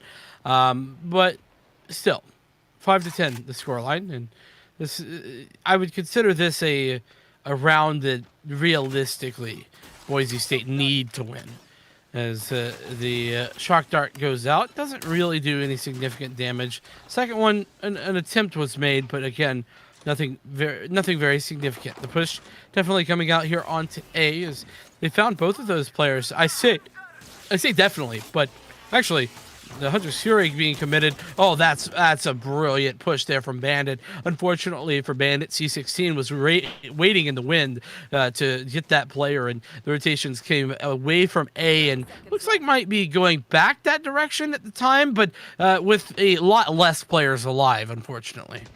Yeah, a late pick to come through as Lycan will be felled, and you've got literally a 3v3 going into the A site. There's really not much that can be done. A Paranoia toss from A long. Smoke screen up. Dreammaker actually finds the kill, and Legit Soldier does as well. Esperanto able to take out your hat, but they've got to get spiked down quickly. And it could be a contestant. C16 rushing in, not able to get it in time. Saved.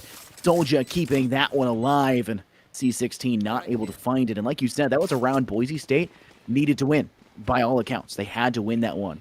And I think that UC Davis can still force this. I think they can still buy this and still have mistakes to be made, still have rounds to recover.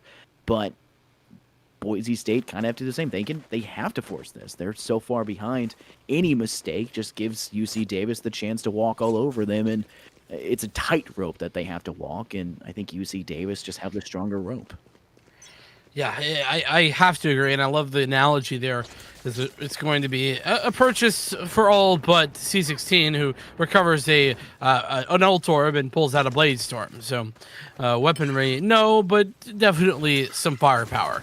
As we get down to it this round, looking fairly standard as the attackers spread out left, right, and center, looking for information across the map, but nothing really given away at this point.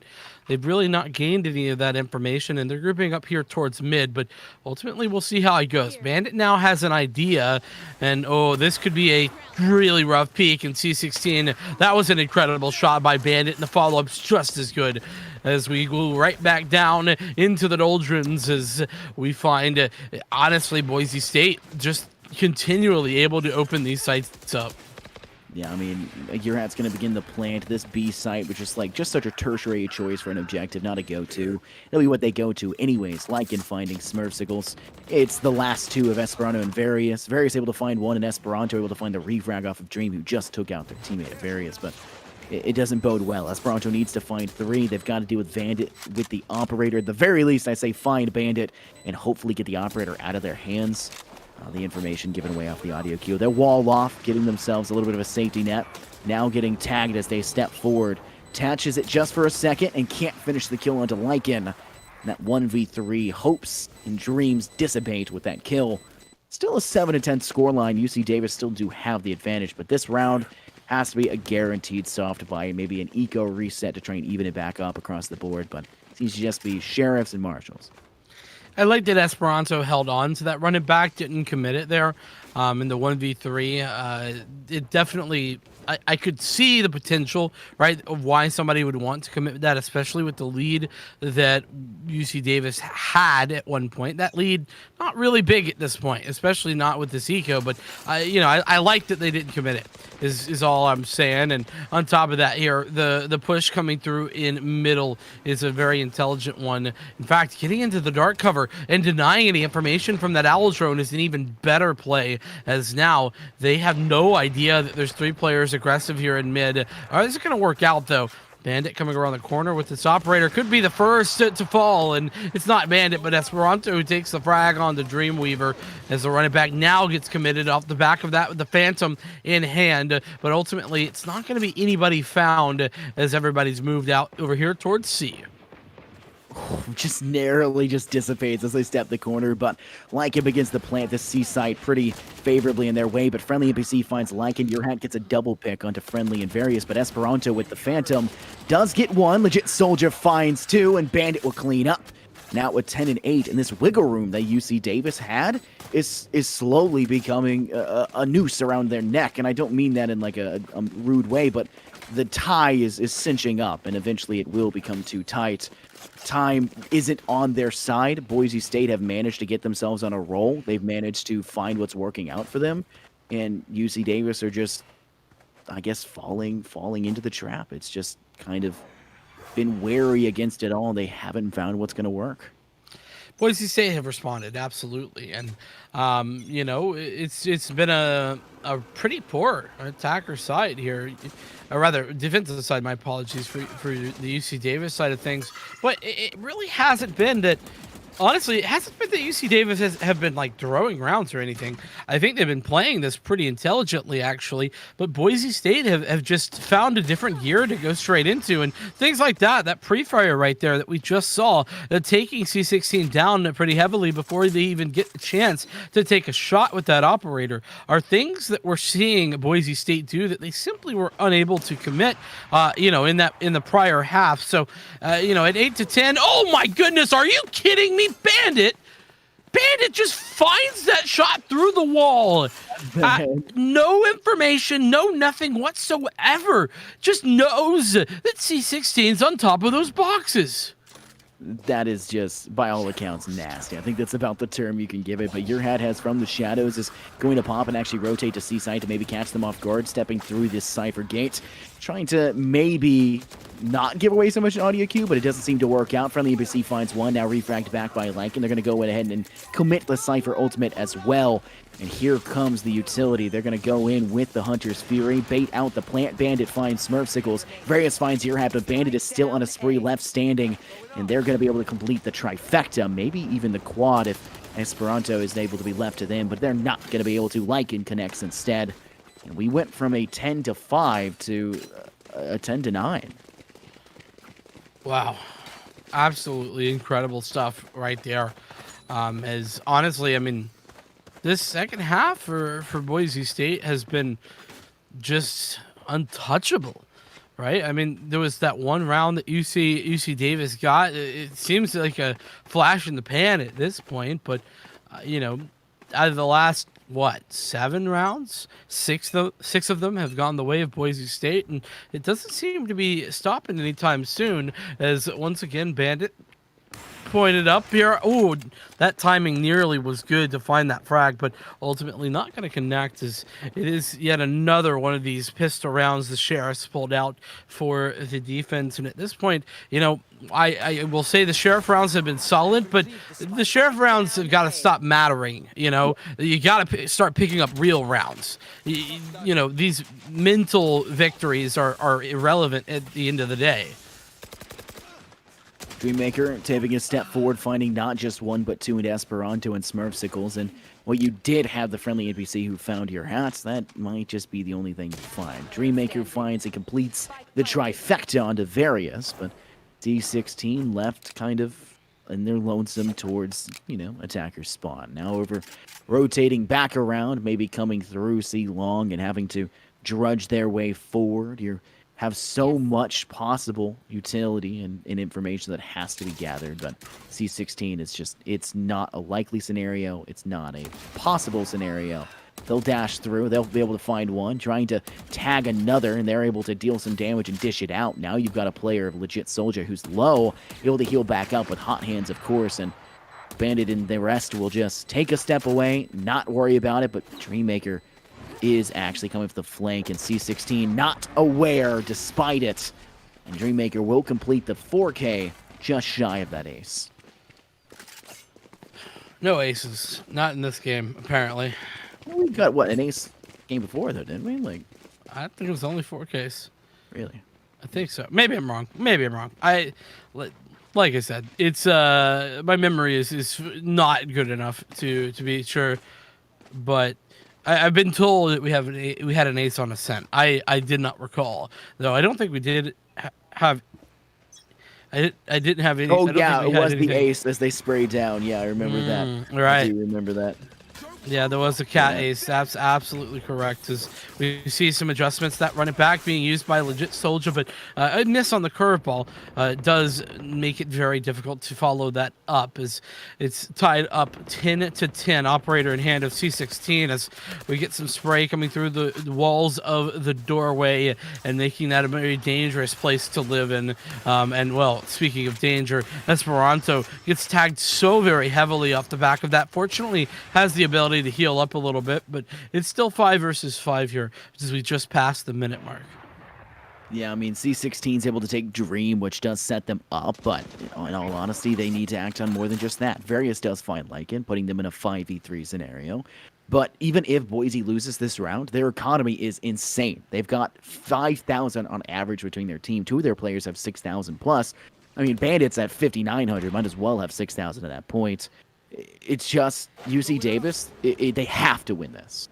And they have to win it in a great fashion, otherwise their economy just is not going to bode too well. But here comes the Hunter's Fury. This will tag and deal quite a bit. They're going to continue to try and keep it going forward. One last, and it will not be able to tag legit Soldier. But they're going to step forward. Esperanto finding legit one player inside window. That's going to be Bandit. They're not aware of that player, though. Bandit has to step through, and they'll actually turn, and it will be a flawless round for the UC Davis side. I said they needed to win it in a spectacular fashion, and they will do just that.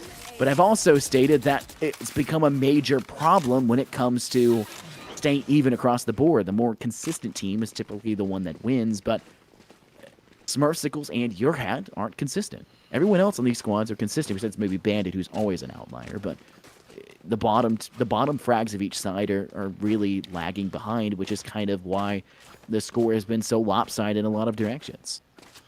I don't know if that's the particular reason I would go with, but I do think that, you know, a bit of an underperformance here, clearly, by Smurfsicles at the very least. You know, Your Hat isn't necessarily the player that I look to be the big standout here for this side, so that's not as big a deal. But Smurfsicles is one of those players who, at the very least, has big clutch potential that I definitely am on the lookout for in C16. C16? What's just happened to C16?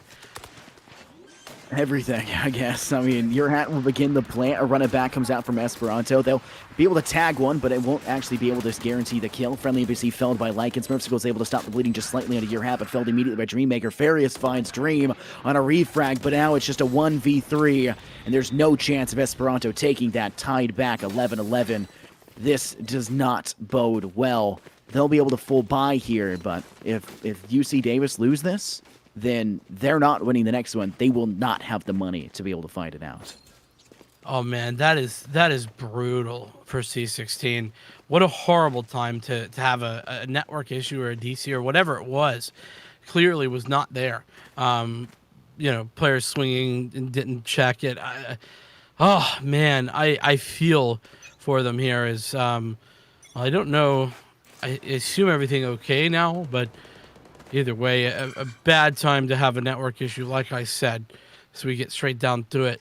3 ultimates here for the attacking side. The Neural Theft, the Hunter's Fury, they're committed as well. Going to get some tags onto at least 2 players, and actually forces the aggression here from Various. But realistically, there was already players here playing very aggressive as the Bladestorm was popped here by C16, and the push on to C is good for this side. The frags coming in hot and heavy, though, as it's 2 players down already for the attackers. Just 1 to the defense, as now the retake has to come through. And come through it does. Esperanto with the first, the second as well. Just 1 player left alive. That's Lycan, who can't even find the first of many. Esperanto with a triple kill to close things down. That's going to be match, series, and final point for this UC Davis side. Yeah, they absolutely need to win this if they want to just finish this off strong.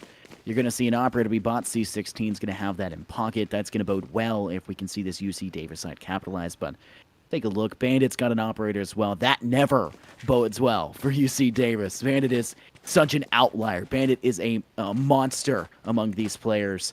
I mean, this is actually insane how well Bandit has been playing. They're out of their minds. We've been stated that we're to name a player of the playoffs of the entire series we've had for it. I would dare say Bandit in this, despite a possibility of losing if UC Davis take this, could very well be that just because of how impactful they have been. It is insane by all accounts. I have to agree. I mean, Bandit has been lights out.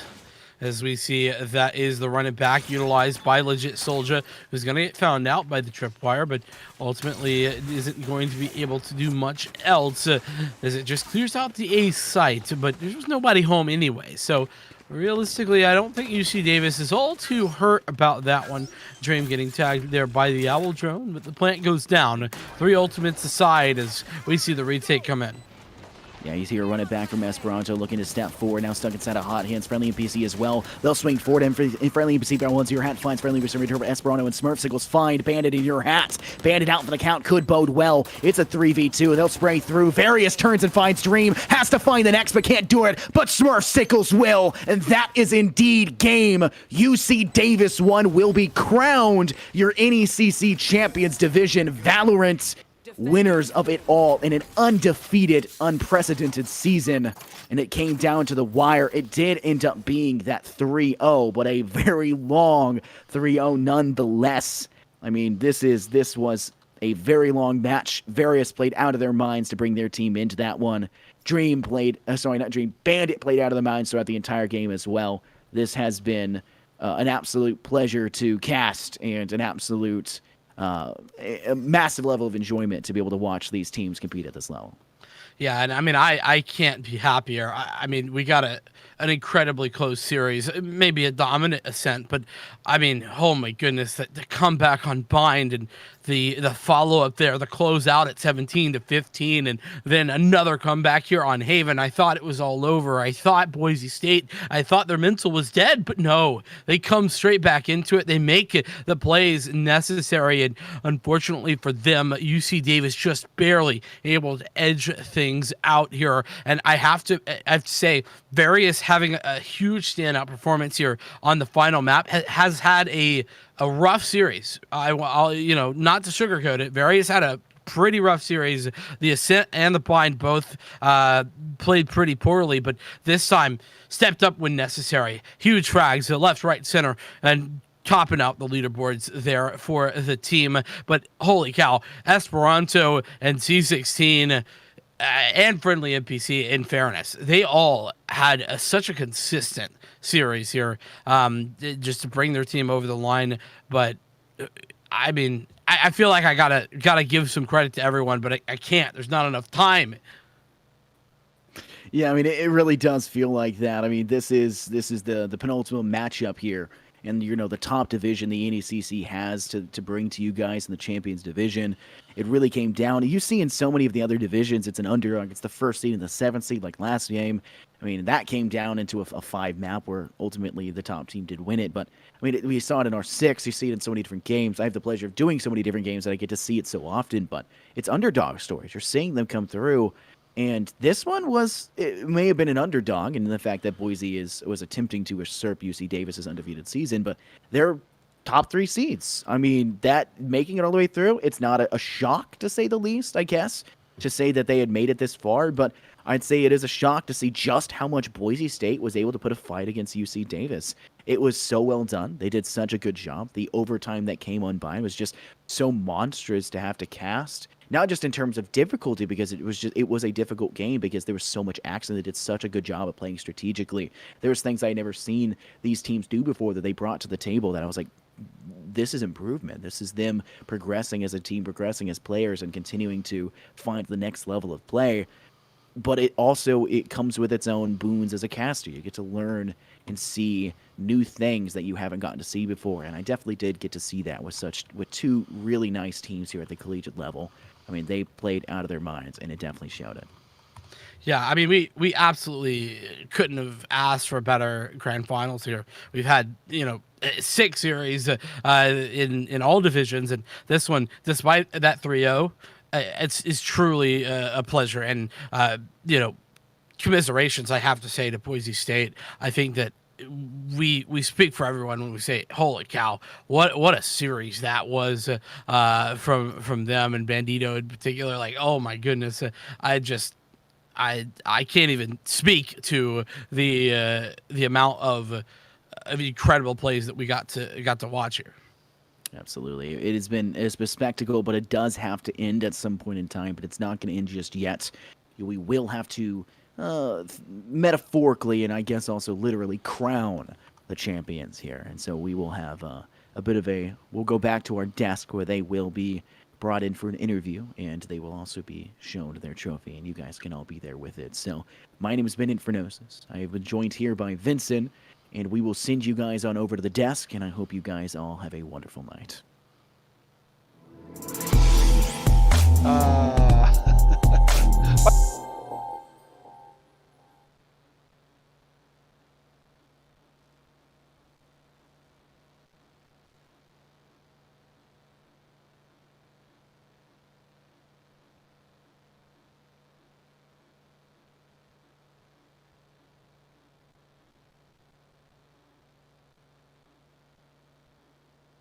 And there you have it. UC Davis in the clean sweep there, taking map number 3, 13-11. Jacob, for a minute there, I thought we were going to have more overtime here in the finals.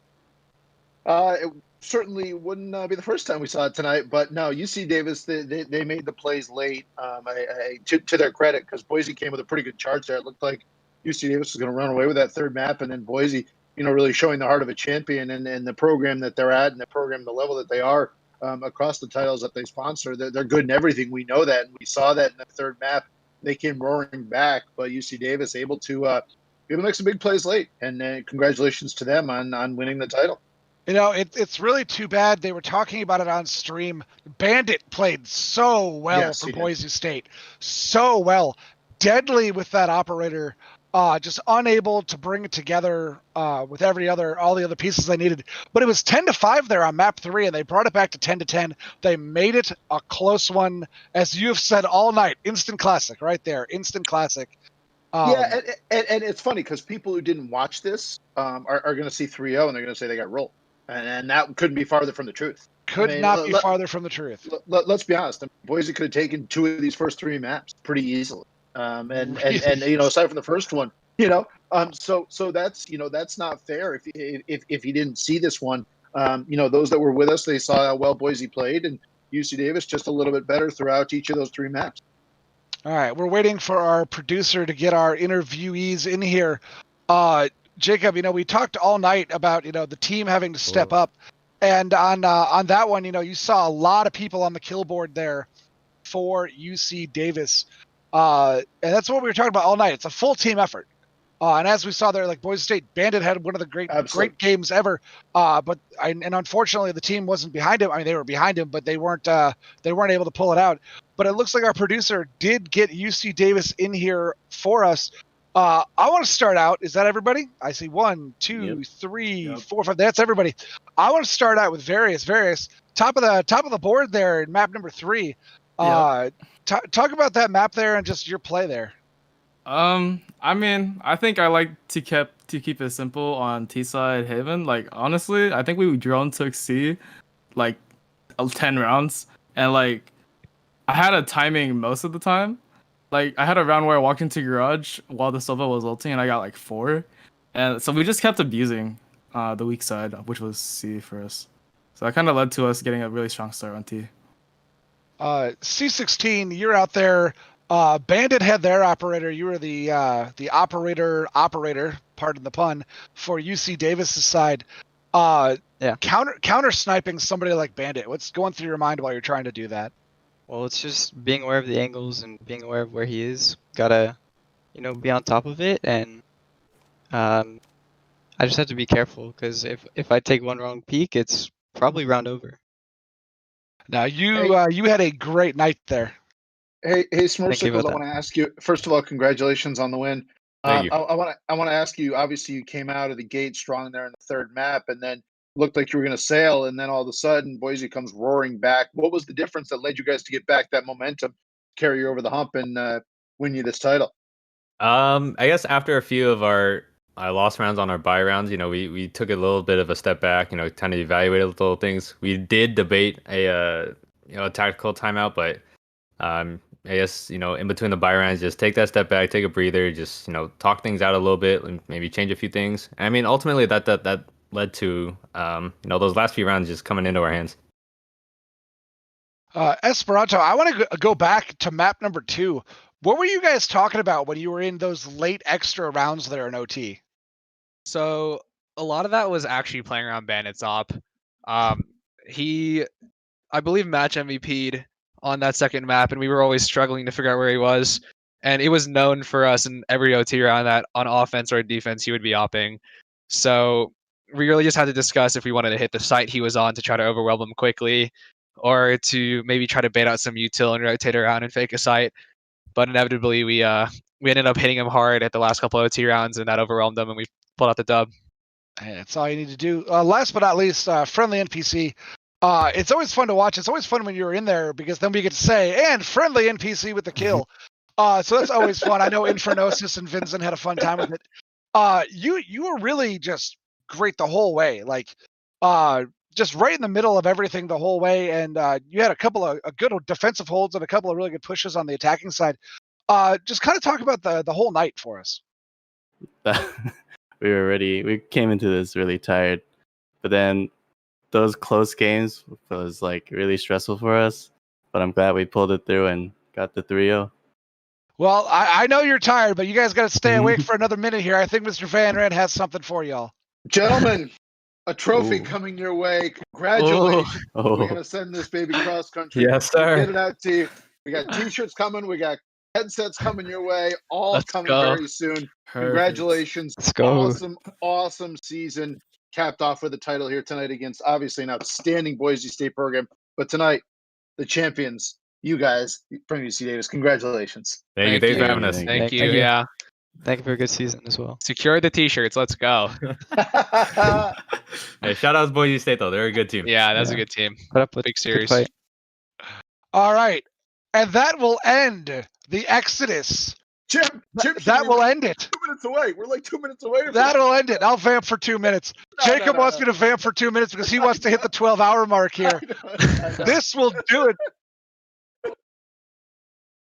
Caleb's clock's a little bit fast. He's in my ear telling me we already got there. He's still yapping in my ear. That's why I can't say anything. But no, 12 hours in epic by any standard. But NECC Valorant is done for the spring season. 3 great matches tonight. Stuff we're not going to forget. And Jacob, you have anything last to say here before we end it? No, just congratulations to the 3 champions. I thought that was well deserved. We had 3 terrific three terrific matches, and UC Davis capping it off with a tour de force performance. Congratulations to you guys. All Thank you. right. Jacob can't talk anymore. I can't talk anymore. For some reason, Caleb's still yapping in my ear, but that'll do it. Join us tomorrow, actually later today, for NECC Overwatch Finals. Hopefully, I'll be back here with you, with Jacob on the desk. Until next time, thank you for watching. Go get some sleep.